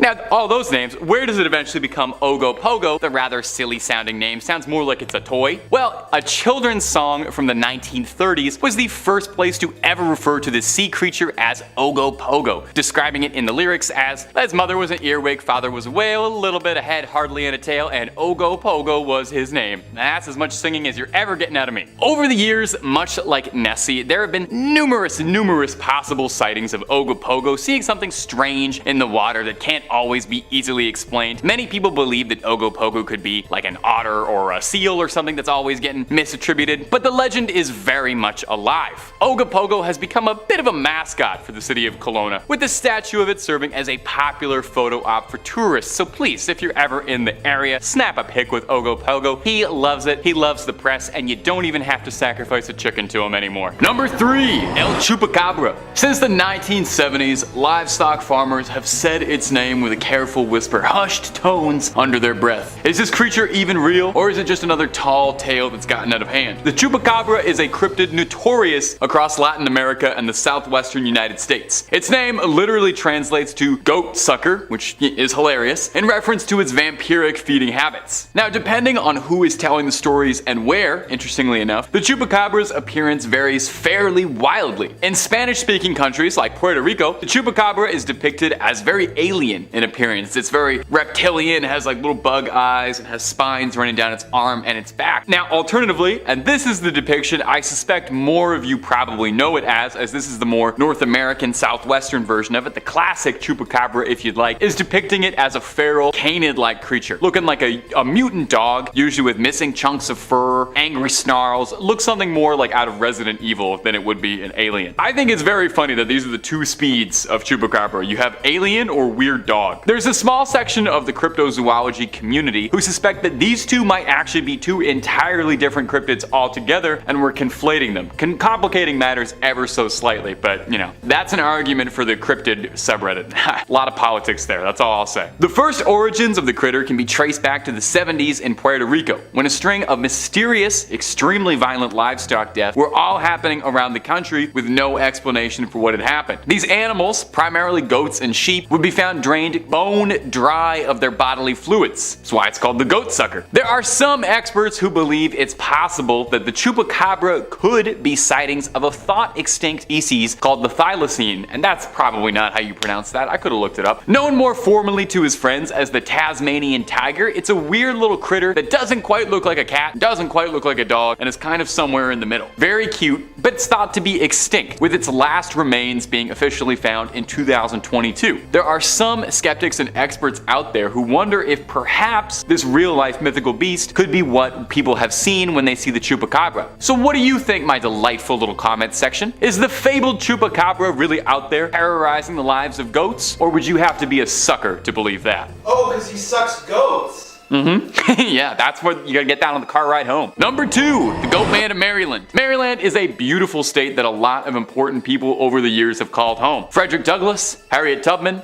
Babe Ruth, and if you believe the folklore, the Maryland Goat Man. I've talked about the Maryland Goat Man a few times on this channel, and I'm very likely to talk about him a few more times because he's a cryptid who just can't be bleat. Like beat, because he's a goat. Oh! I'll see myself out.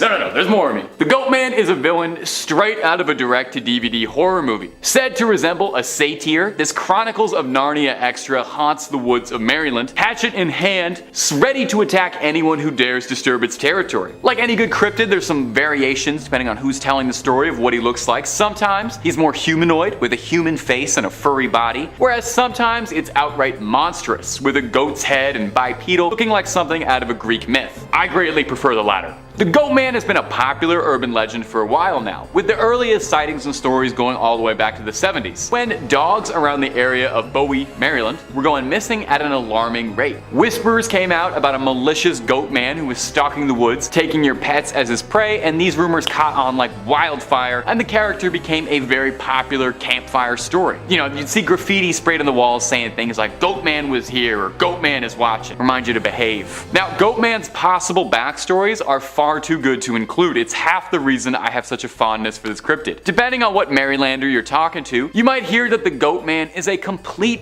mystery. Just a strange goat demon who's bad to the bone. Or, if you want a way more colorful backstory, like I know you do, then the Goat Man is the product of a mysterious mad scientist's experiment to, I don't know really, do something with goats. Very possible this could be a Jeff Goldblum fly situation, somebody merged with a goat. Anyway, he escapes from the lab and he wreaks havoc on humanity and is said to mostly haunt Lover's Lane and go after teenagers in parked cars. I way prefer the backstory where he's a lab experiment and he's like a furry Jason Voorhees going after people smooching. Goat Man, we absolutely love you. If you are watching, please feel free to reach out, DM Top 5 Scary. We would love to have you on the channel to do a collab. You can share your side of things. Number 1.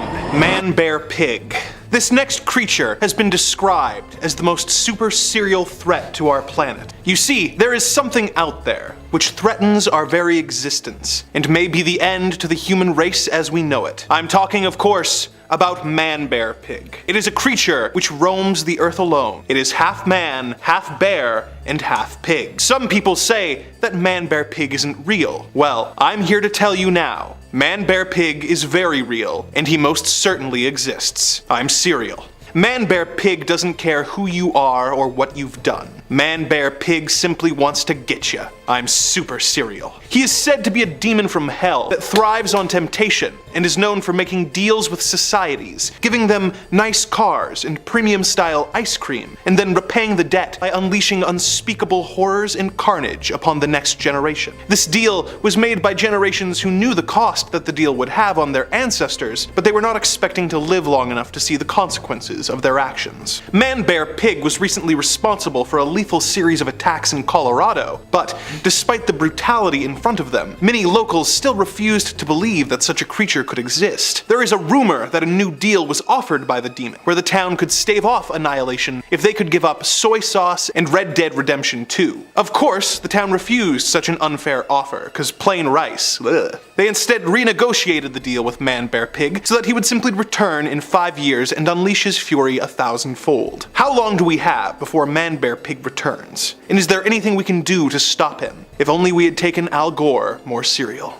Number 5. Snow Wasset. Coming up first on our list of icy cold little critters is the Snow Wasset, a fearsome, legless little cryptid and a local one to boot, so I had to include it. Anything that comes from the greater Canada area is a big deal for me. It winters by the Great Lakes and the Hudson Bay, and in the rest of the year crawls up to Newfoundland and Labrador. Totally the wrong time of year, buddy. You gotta go to Newfoundland in the winter for Jake's dinner. Anyway, a Snow Wasset is like a weasel. It's a long, furry creature, except it has no legs. Except in the summertime, where it does have legs and also turns green. If I was a biologist, I would love to get my hands on this thing and figure that out. That particular part of the lore of this creature is really fascinating to me. Why would a creature shed its legs like baby teeth? What cruel joke of evolution is that? It's like a mammal sandworm. Anyway, I gotta move on. When it's in its legless, winterized form, it burrows deep beneath the snow and ambushes its prey by surprise and drags them into the frozen underground. Absolutely horrifying. A frozen, legless, furry little snake is not pleasant by any definition. A wasset is said to be 4 times as large as a wolverine and 40 times as hungry, requiring a vast amount of meat to keep it sustained. Doesn't shed enough calories shedding those legs. I'm sorry, I don't know why I'm so hung up about this, my ghouls, but I am. Maybe it's because there's not actually that much information about the Snow Wasset out there. Sightings and stories about it date back mostly hundreds of years, and there haven't been too much buzz about them ever since. Perhaps they're extinct. Or perhaps they've all just burrowed under too deep where I can't see them. Either way, the only thing that really stood out for me is they turn green and have no legs, so I'm gonna keep banging on that. And hey, when it's this cold outside, what do you really need to go out for? Stay inside, order some food, turn the heat up, and keep watching Top 5 Scary for the rest of the night. And while you're there, maybe think about tossing a subscribe your way if it's not too much trouble. Number 4, the Nucklavi. Coming up next on this list is the Nucklavi, a cryptid that I had never heard of before researching for this video, so I hope it's new to you too and you get to learn something cool. The Nucklavi is an old Nordic myth, a demon of the sea appearing as a horrifying demonic, part horse, part man, part thing hybrid. Seriously, this thing is disgusting. It looks like somebody glued a bunch of leftover horse parts and man parts together, and it's completely skinless, leaving its exposed flesh to all the elements to see. Kinda looks like one of those behind the scenes videos of how they make McDonald's chicken nuggets, you know? The Nucklavi is said to be trapped in the sea during the warmer months of the year, and then come winter is set free to wreak all kinds of havoc. This thing is pure evil, destroys just by breathing. The horsey head part emits toxic fumes just by opening its wretched maw, and this vapor causes crops to wilt, people to fall ill, and drought soon follows after. I see why they keep this thing locked up for most of the year, because it kinda sounds like a royal nuisance. It's thought that the Nucklavi was first created by old Nordic storytellers as a way of rationalizing and explaining away things like drought and plague destroying the harvest. It's much easier to put a face to your problems, and when that problem is a wretched flayed horseman, it's easy to get angry at that. When stories of the Nucklavi were told, it was thought to be so evil that its name was always said in a hushed whisper for fears of speaking too loudly of it could attract its attention. Oh, I wish I knew that about 2 minutes ago. I just said its name like 16 times very loudly. It's said that if you were ever to encounter the dread Nucklavi, to find the nearest fresh body of water. This sickly creature of the sea is deathly afraid of fresh water, I guess. You'd think a creature with all that skin exposed wouldn't like salt water or the cold, but hey, there you go. To each their own. You do you, terrifying skinless monster horseman. Number 3, a Chenu. A Chenu is an Algonquin creature of folklore a bit similar to a Wendigo, but with some fun regional twists. While both creatures hunt in wooded northern areas, and are both commonly associated with the wintertime, a Wendigo is usually depicted as a stretched out, emaciated monster, whereas a Chenu is depicted as being massive, very furry, and only getting larger and larger the more it eats. Actually, reading that back now, I realize that's not terribly impressive. Most things get larger and larger as they eat. Much like a Wendigo though, a Chenu is thought to have been formerly a man who was turned into a beast, either through their greedy ways, refusing to feed the starving, or for those who give in to the darkest of temptations and consume human flesh willingly. A Chenu is described as looking like a cross between an old man and a beast, large and imposing in appearance, with big chunks of their own flesh missing, possibly self-inflicted. They cover themselves in the forest, hiding themselves with leaves, bark, snow, pine needles, until they look like a horrible lint roller of the woods that walks upright. Interestingly, unlike a Wendigo, it's thought that the process of turning into a Chenu can actually be reversed. There's some good news. In some folk tales, the way to cure a Chenu is a special medicine that can cause them to vomit up their frozen heart and vomit up the flesh that they've consumed, causing the afflicted to revert back to their human form in a sight that is no doubt disgusting for everybody. But if this isn't possible, if you don't have this medicine on hand, or it's just not feasible to trick a Chenu, you can also get it to eat salt, which will apparently melt it from the inside. Poor Chenu. You're forced to live a tormented existence as a snow monster, isolated from your former friends, doomed to hunt on your former species, consuming only the darkest meat available, and you can't even order a little bit of salt for your dinner, eating a totally flavorless diet. I got nothing but sympathy for you, Chenu. Number 3, Qualpalic. The Qualpalic, or the Qualipiluit, is an indigenous cryptid, with most stories emanating from Nunavut, Canada, and Alaska in the United States. The Qualpalic is described as appearing vaguely humanoid, but having scaly and bumpy skin, and long, stringy, disgusting black hair. They are described as being disgustingly ugly and that they reek of sulfur, and I think it's worth noting that you cannot find a single artist's depiction of these things that don't make them just look like vomitatiously gross. Interestingly, the creature is predominantly described as being a female monster, although some local variations of the stories exist where it is described as a male creature, but most tales revolving it describe it as a lady monster. The Qualpalic is a bit of an icy boogeyman, snatching up children who misbehave, waiting around thin ice to crack up and drag those children down into freezing cold water. It's thought that the origin of this creature was first told as a story for practical purposes, as a pretty good way to get kids to not walk on thin ice is to tell them that they'll be grabbed by a gross ice demon. Allegedly, when they grab a child, they stuff them inside their leather burlap sacks, then scurry back downwards into the water. It's said that you can hear a knocking under the ice as a last warning that they're about to strike. Now maybe this is just a personal experience I had, and maybe some of you also had this as a little kid, but I was read a children's book called A Promise is a Promise, a Robert Munsch classic, that featured a Qualpalic as a villain that was trying to get a little girl to bring her younger siblings to the Qualpalic as a little snack, and it terrified me so much. I didn't even live anywhere near thin ice and I was scared about it. It scared me bad. Wiry black hair and sunken little eyes got me. Maybe it's not relatable at all, but I thought I would share that. I definitely didn't spend any time near thin ice afterwards. Number 2, the Jersey Devil. The Jersey Devil is a fairly popular cryptid and has been subject to all sorts of sightings and stories since the early 1700s, and I bet you can't guess where it usually shows up. That's right, California. Nope, New Jersey. The Jersey Devil is commonly described as manifesting itself as a chimeric creature with a horse's head, bat wings, a snake-like tail, and hooves. There's an interesting folktale that says that the Jersey Devil was brought into our world when a woman was stressed out over her 13th pregnancy. Good lord, yeah, I would be too at my 13th pregnancy. Okay.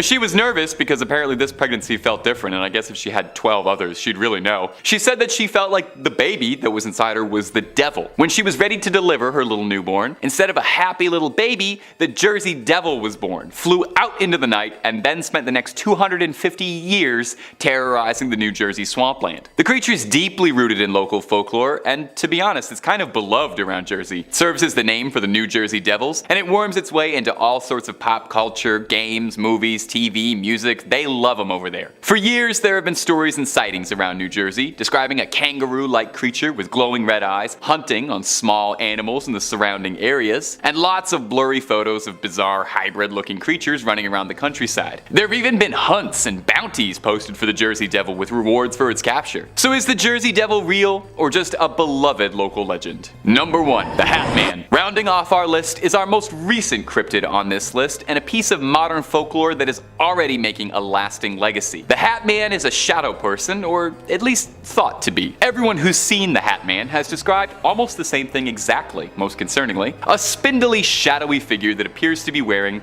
a hat. Sometimes a fedora, sometimes a top hat, but everyone describes him as wearing an old, out-of-date style, so you're not going to see him in a shadowy snapback anytime soon. He always appears fairly towering, and you can't see his face. It's obscured, or just not present, and the only thing you're truly able to make out are his pinprick red eyes poking out of the shadows watching you. Depending on who you ask based on the sightings, the Hat Man can be considered somewhat benign.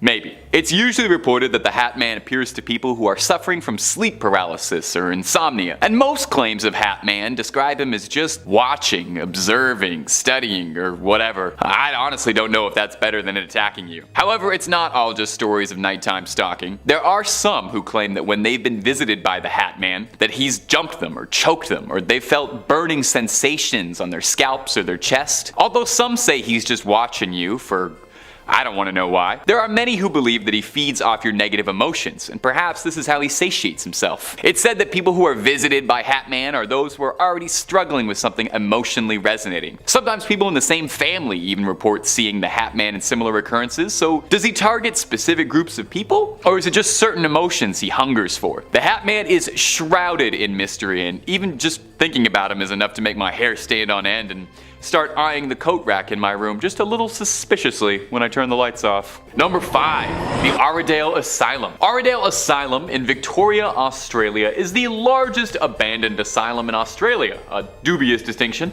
besides the honor that it might be the most haunted building in Australia as well. The asylum first opened its doors in 1865, and on first opening used to bear a much more wild name, being the Armadale Lunatic Asylum. And it's 130 years of active service. Over 13,000 people are said to have breathed their last inside the asylum. So is it a wonder the place is thought to be haunted? Armadale was hardly a place built to help the sick. It was commissioned to help empty jails out and accommodate the increasing number of insane people in Victoria who were being locked up. Now, the conditions for what made someone legally insane back then were generous, to say the least. These would include people with Down syndrome, epilepsy, autism, even women suffering from postpartum depression. Oh, the lunatics. The asylum was structured more like a prison than it was a hospital. The walls were designed to give off the illusion of freedom, designed cruelly to be sloped, which meant from the inside they were too tall to climb over, and you could tell that. But from the outside they looked low and didn't suggest imprisonment, meaning it looked welcoming and inviting while you were coming on in,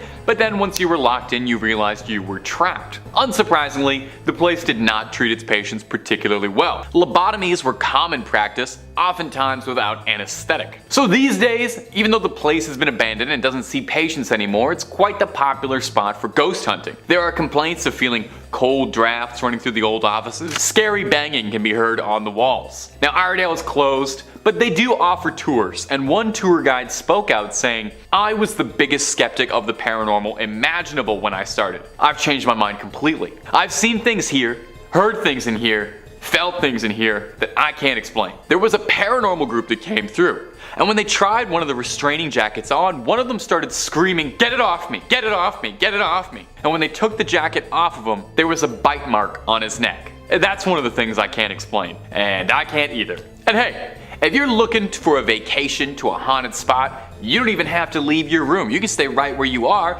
because you can subscribe to Top 5 Scary. We have got more haunted sites than you could ever visit in a lifetime, all just a click away. So click on through, hit the bell, stay subscribed, and don't miss a single thing.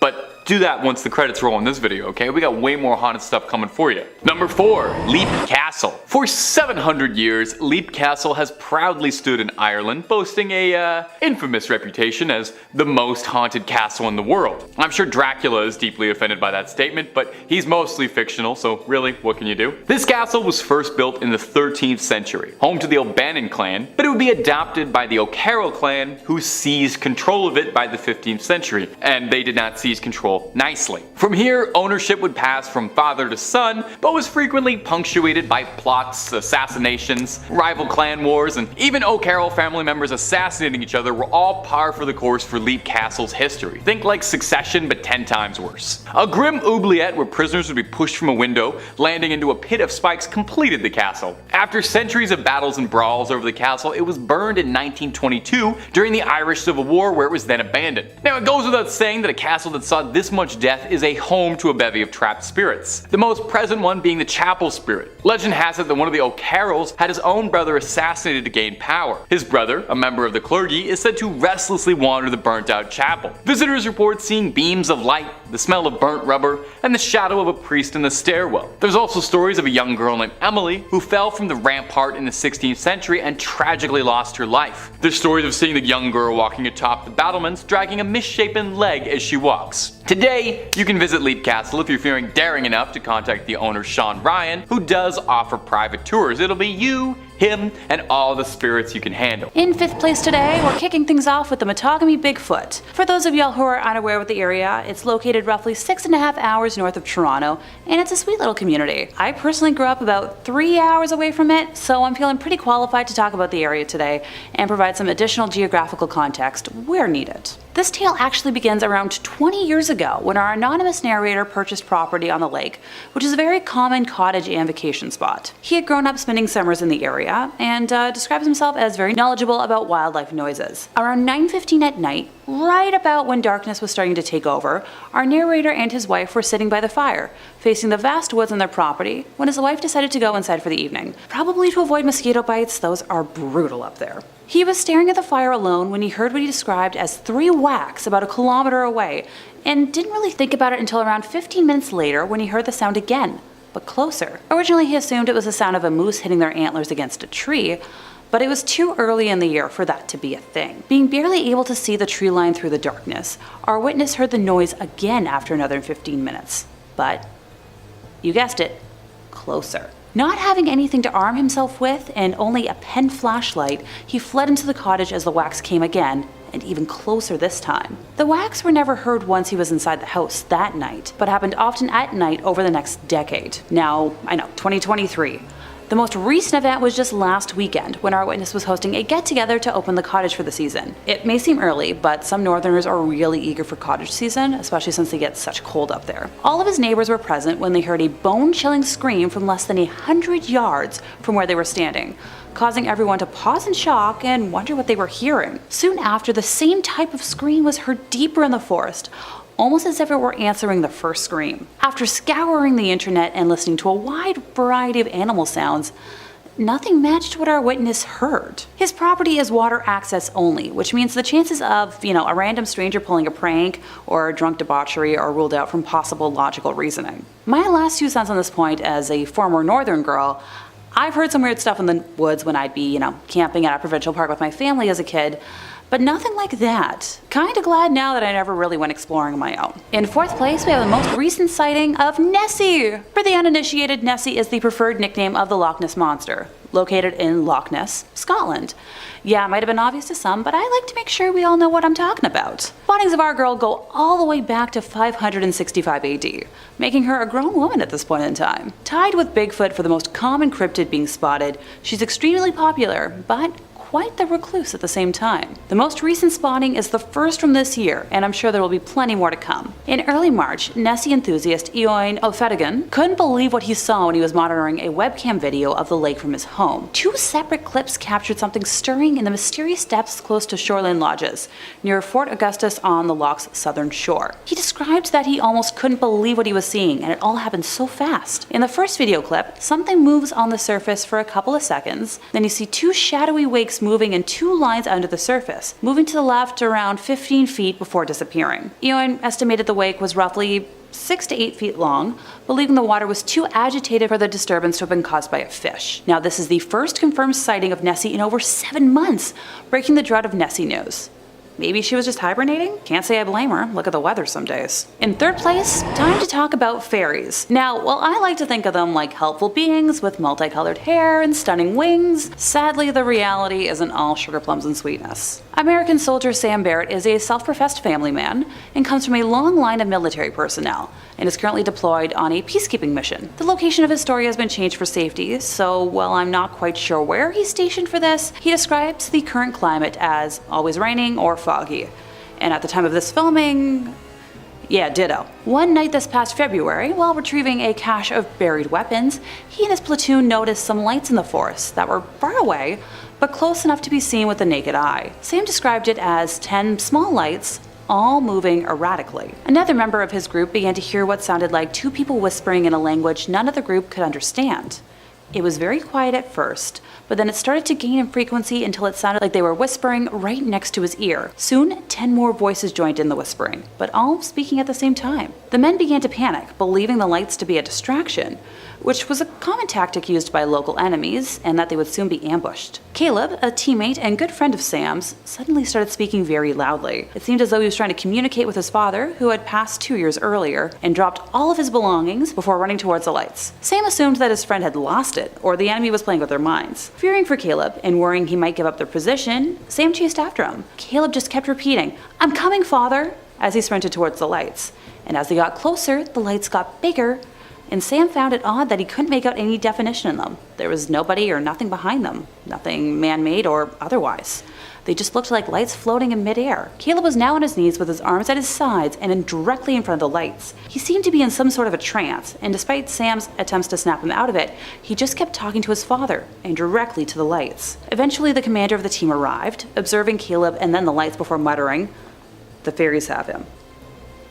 Oh. Okay, not ominous at all. Caleb eventually passed out and the lights disappeared almost instantly. After being carried back to their base and returning to consciousness, Caleb had zero recollection of what had happened, not only that evening, but the entire day was a blank. Okay, so maybe I don't want to meet a real fairy anymore. Number 3, Hoabashu Forest. Our next entry is going to take us to Transylvania, to Romania, the Hoabashu Forest, and please do forgive me, my Romanian ain't quite what it used to be and it was never much to begin with. The forest is beautiful, if not more than a little haunted, with countless reports of all kinds of paranormal activity stemming from within the hectares of the creepy, bountiful woods. The place kind of looks like it's the set to a Halloween movie as is, with the twisted trees curling ever outwards. Now, there are many legends and stories coming out of the forest. It's even been called the Bermuda Triangle of Romania. According to one particularly exciting legend, a girl went wandering in the forest one day to escape the difficulties of life and take her mind off her troubles. She found herself lost in the forest and nature, but she never returned. Her family looked and looked for her, but to no avail. They never found her and assumed that their daughter had passed until she reappeared and walked home 5 years later, unsure where she'd been and didn't remember anything of the experience and hadn't aged a day on her. That is far from the only strange thing that's happened here. Take a listen to this folktale. A shepherd and his flock of over 200 sheep were said to have vanished without a single trace. You'd think there'd be one footprint out of 200 sheep. Another story tells of a woman who went wandering through the forest and came back and discovered she had a 15th century coin placed in her pocket, as if a ghost left her a little surprise to take home. In the 1960s, biologist Alexander Sift photographed a strange object that he saw above the sky of the Hoabashu Forest, which would gain notoriety as a UFO sighting. I'm gonna stop and ask here, basically what wasn't happening here that was supernatural? Is there anything normal natural about this forest, or is it just all haunted all the way down? If we've got any Romanian viewers, you may let us know about this one. Yeah.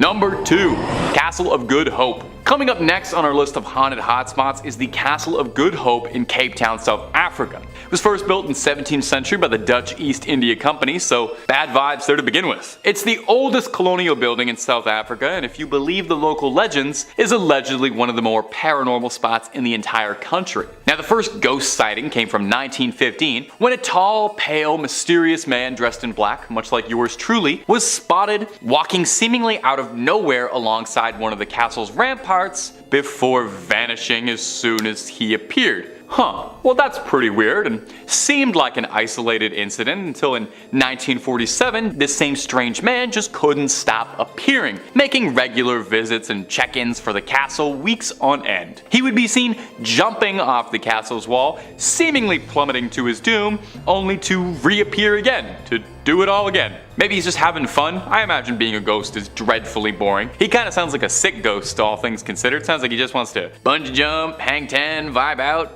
I can get down with this ghost. Another popular ghost story from the castle is that of their former governor, one Peter Gijsbert van Noot. You try saying that 5 times fast, I barely made it through that once. He passed in the castle in the 23rd of April, 1728, the same day he had sentenced 7 army deserters to the death sentence. Now the story goes that one of these soldiers hexed him and demanded he face and watch the execution. Van Noot was apparently more than a little bit squeamish at this prospect and refused the invitation. And if you believe the stories, later that day was found dead at his desk, slumped over. And some believe his ghost still wanders the castle's halls. And he's far from the only spirit reported to inhabit the castle. There's also reports of hearing a man and a woman arguing outside of a guard station, and as well, a lady of the manor who visits esteemed privileged ghosts. Imagine that, getting haunted by the 1%. Number 1, the Hellfire Club. Now, don't get your hopes up too much. The party won't be meeting for a D&D session with Eddie Munson anytime soon at this Hellfire Club, although the name might come from it. I'm not sure, to be honest. If the Duffer Brothers want to clear that up for me, let me know. My DMs are open. The Hellfire Club in Dublin, otherwise known as the Montpelier Hill, was once home to a hunting lodge in the 17th century owned by one Richard Parsons, a man obsessed with black magic and the occult. It's said that the Hellfire Club was a club for Satanists, and the leader was referred to as the King of Hell and would dress like the devil during meetings. Honestly, sounds like kind of a fun club. All meetings, they left a seat open just in case Lucifer wanted to drop by for a few hands of poker, clink some glasses with them. Stories go on to say that members of the Hellfire Club participated in all manner of dark and sinister ritual, sacrificing cats, goats, and if legends are to be believed, even the servants of the Hellfire Club were offered some membership package. Now, there's a very famous story out of the club that says one fateful day, a strange man appeared and asked if he could join in at the card game for the night. As there was always an open seat, they offered it to him. And during the game, a player dropped his cards, and when he went underneath the table to retrieve them, saw that the strange man had hooves in place of his feet. And upon rising from the table, the stranger had vanished. Probably for the best. I cannot imagine that a game of cards against the devil would be beneficiary for anyone except maybe Satan. I would not call his bluff. I would just fold every hand. The building was scorched and set ablaze in 1750, with many differing accounts as to what caused the flame. Some say it was the club itself that set the building on fire to give it a more intimidating appearance and keep out outsiders. Some say the devil did it as retribution for a ritual, and some say it was just a duel or a brawl that ended badly and got a bit rowdy. Whatever the case, the Hellfire Club relocated their activities sometime around 1760 and abandoned their original building, where it still stands today. You can visit it today, and it's a pretty popular tourist destination for urban explorers and paranormal investigators who want to see if perhaps there's any residual black magic in the soil and walls there. Number 5. Bigfoot. Bigfoot is perhaps the most famous cryptid this side of the Loch Ness Monster. He is found in the forests of North America and is often described as a bipedal, large, muscular, ape-like creature who is covered in dark red, brown, or black hair. Sightings of these incredible creatures have been reported for centuries, with variations of this creature appearing in several indigenous tales and legends, and reports of Spanish explorers claiming to see some circling their camp in the 16th century. Ever since then, sightings of the creature have been a consistent but often unprovable sight, with only ever grainy footage and blurry photographs being presented as evidence. Some people believe that these sightings can be explained as bears that have been mistaken for other creatures, or even escaped apes from zoos who have taken up residence in the forests. Of course, there are also a fair amount of hoax sightings where it turns out to be a man in a costume trying to get attention or sell their fraudulent photos. But is there really a secret species in the forests of North America? With so many sightings that can't be explained, it's hard to not at least keep an open mind. Next up, we have the Loveland Frog. Hailing from Loveland, Ohio, this massive-sized creature is said to resemble a humanoid frog, walking on 2 legs and standing at just over 4 feet tall. So I say massive, but I'm talking massive by frog standards here. What's great about this particular cryptid is that there have been multiple spotted at once. The very first sighting happened back in 1955, where a man spotted what he described as 3 short humanoid creatures with frog-like faces under a bridge. One of them also had a bar-like wand device that emitted sparks, leaving a scent of alfalfa and almonds. What an oddly specific smell to describe. There weren't any other reported sightings of this creature for another 17 years, but these 2 sightings happened in a span of just 2 weeks and were both reported by police officers. I always get more interested in cryptid or paranormal accounts when police officers report on it. It's not like it's, Chuck from the hardware store being like, yeah, I saw a frog man. Sure, cops have lied. Yeah, I think we all know that. But making a report about spotting a frog monster in the middle of the road is, it's an odd thing for a cop to lie about. Anyway, the second sighting happened on March 3rd, 1972, where Officer Ray Shockeye, what a name there, eh? Ray Shockeye, spotted a 4-foot-tall humanoid creature with leathery skin and a froggish face, which he saw hop over a guardrail into the Little Miami River. The second sighting happened 2 weeks later, where an officer named Mark Matthews, boring name, spotted what he thought was the same creature before firing at it and missing. This is said to be a false version of the report, with the official one being that he did hit the creature only to discover that it was a large iguana and not a mutated frog monster, but that seems far less likely to me. I smell a cover-up. It needs to be solved. Later on in the month, a local farmer also claimed to have seen the elusive creature, so there you go. So look, I'm a total frog freak. I love the little hoppy guys, and I, for one, much hope that this thing exists, and I think it does. If I ever find myself a trip to Ohio, I'm driving straight to Loveland, where I'm just gonna scour every pond there is with a giant net, and I'm gonna catch him. There is said to be a strange creature stalking the swamplands of Lee County, South Carolina, that being a big 7-foot-tall lizard man. On the 14th of July, 1988, sheriffs of Lee County were called to inspect damage done to a vehicle parked outside a home right next to the scape or swamp. The vehicle had large tooth marks and scratches on it. Once the story hit the news, a teenage boy by the name of Christopher Davis came out to make his own report to the police, saying that just 2 weeks prior, his car had been damaged, only he had actually seen the person, or rather the thing, that was responsible. Yes, it was our titular lizard man. Christopher described the creature to be a massive 7-foot-tall creature with 3 fingers per hand, red eyes, and green, wet, scaly skin. He had been driving home from work one night when he got a flat tire. When he got out of his car to fix it, he saw the creature making his way towards him. Abruptly got in his car and started driving off, but the creature was so fast that it caught up to him, driving at 64 kilometers an hour. That's about 40 miles per hour for the Americans in the audience. And Lizard Man is now on the roof of his car, scratching at it. Christopher quickly hit the brakes, causing the monster to fly off his vehicle before finally making his escape. When news of this report hit the papers, it caused a frenzy. Lizard Man was the talk of the town. More and more reports started coming in. The local radio station offered a $1 million reward to whoever could catch the beast, so hunters started flocking to town to try and catch it. Stores in the area began selling Lizard Man t-shirts. It was Lizard Mania! And local sheriffs began writing off the supposed encounters as bear sightings, because if there are two things that look eerily similar, it's definitely a furry bear and a big green scaly lizard monster with red eyes and no hair to speak of. A bear? That's the best they could come up with? I'm not buying it. Number 1. The North American house hippo. Our next cryptid is one that every school child in Canada has heard of, and has spent many a sleepless night worrying that they will cross paths with. These strange and frightening creatures bring an aura of terror that cannot ever be truly understood by people in a foreign country. However, I will try to help you understand what it is we are dealing with. Imagine, if you will,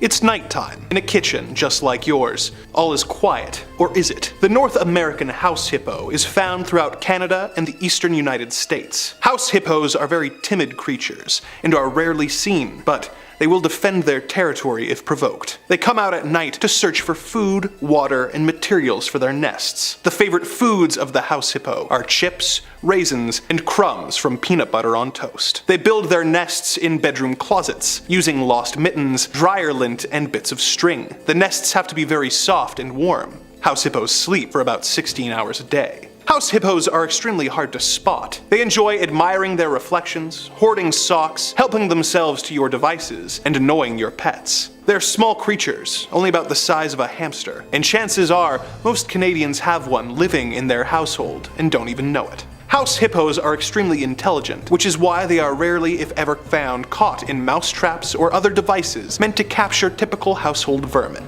The house hippo is so rarely seen that many people believe that the creature is simply an elaborate hoax. But the rare person to encounter these creatures will never forget the sounds they make before charging and attempting to bite off one of your toes. Just how many house hippos are out there, and where did they come from? we may never know for certain. In second place, we have a spotting of not deer. Now, I have to say, I was definitely chuckling a bit at first reading about this cryptid friend, seeing as where I'm from, that's just another way to lead into conversation about seeing a moose on the highway. And while the thought of driving within eyesight of a moose is scary enough, not deer are actually scarier. This report comes from high school student Elias Merritt in Roanoke, Virginia. Describing the time of day as almost dark, he was waiting for his dad to pick him up after a basketball game when he experienced a feeling of something or someone watching him. He turned around suddenly and saw what he described as the shadow of a man behind a bush, which caused him to flee to the other side of the street, hiding in an area where he felt safer, but could still see if his ride was arriving. As he stood in this new position, Elias saw 2 deer along the edge of the woods and watched them as they moved, observing that one of the deer seemed to have a bad back leg or was injured. He walked in their direction to get a better look and see if he could help, but as he got closer, he realized they weren't deer and froze, petrified. The beings had oddly shaped heads and appeared to have patches of hair stitched over human skin. Both of the creatures looked into the direction of Elias and slowly stood up on their back legs and began running towards him, chasing him to the point where he was simply running and yelling in the direction of his home, no longer worried about waiting for his ride. Eventually coming across his dad, he jumped in the vehicle and was so panicked that all he could utter was, "Go, go, go, go, go, go, go," unable to speak normally. Thankfully, his dad didn't prod, and the boy was able to tell his tale to both of his parents once he calmed down at home. Later that evening, Elias's dad sat down with him and explained that several years ago, he had had a similar experience while hunting in the forests outside of town, with his descriptions of the creatures being almost identical to what Elias had seen. Now, not to sound like a broken record, but I'm really glad I've never been the hiking type. Coming in first place, we have the Beast of Bladenboro, over in North Carolina, in the town of, anyone want to guess? You got it. There was a series of animal deaths back in the winter of 1953 to 54 that were highly suspicious, with plenty of skeptics discussing possible predatory animals as the cause, but locals claim it was the fault of a unique predator that still roams the forest to this day and can be spotted anywhere between Bladen Lake State Forest to the Green Swamp Preserve area, which is around 3 counties and 1,225 square miles, making it a fairly sized hunting ground. This spotting in particular takes place in early March, when experienced hunter Zach Kennedy was in the Green Swamp Preserve area when it started getting dark, which is when you have to leave the area in accordance with local law. Making his way through the swamp and bush towards his truck, he heard a strange noise and paused to listen closer, believing it to be a black bear. When he stopped, the unknown being stopped, and when he walked, it also walked. Now, Zach said it made him nervous, no kidding, because whatever it was knew he was there and wouldn't be running off. He said he started making noise and even set off a warning with his personal firearm. Now, unlike an actual bear would, this creature didn't leave, but instead let out a growl. Zach said you could feel as much as hear. A hard pass. When he came out of the woods and onto the dirt road where his pickup was within sight, Zach made the decision to try and run to his truck since whatever it was still following him. Creature soon began running as well, with Zach comparing the sound to a bulldozer crashing through the woods, and when it was out of the woods, it sounded like a horse running through loose dirt. He could hear the stomps of its feet and the growling in its breath, and released another round behind himself, hoping it would scare the being enough to stop for a moment and give Zach a chance to make it to the truck. The creature screamed behind him, and Zach thought the scream came from a human, causing him to turn around and clearly see the creature for the first time. He described it as jet black, as big as a 600-pound black bear, with a tail as long as its body and eyes that were glowing red. Zach bolted the rest of the way to the truck and jumped in, and had barely locked the door before the beast was pressed up against the window, with its breathing fogging up the glass. The creature then moved to the front of the truck, and while standing on all 4 legs, was eye level with Zach in his pickup. It chased Zach as he drove as quickly as he could for quite some time, before eventually stopping and staring as Zach continued his escape. Now, the next day, he and his dad went back and looked around for tracks, red bodily fluids, any evidence at all. He said there was no red fluid to be seen, even though he knows it was, shot, and there were paw prints as big as his hands on the ground everywhere. They then found a tree that had claw marks around an inch deep in the wood and spaced 4 inches apart from each other around 9 feet up. Now, the men didn't venture into the woods, nor did they go too far from the truck, describing the feeling of being hunted and not wanting a repeat of the day before or worse. They got back in the truck to leave and heard a scream that made all of the hair on their body stand straight, deciding then and there to leave and take a hiatus from hunting for this season.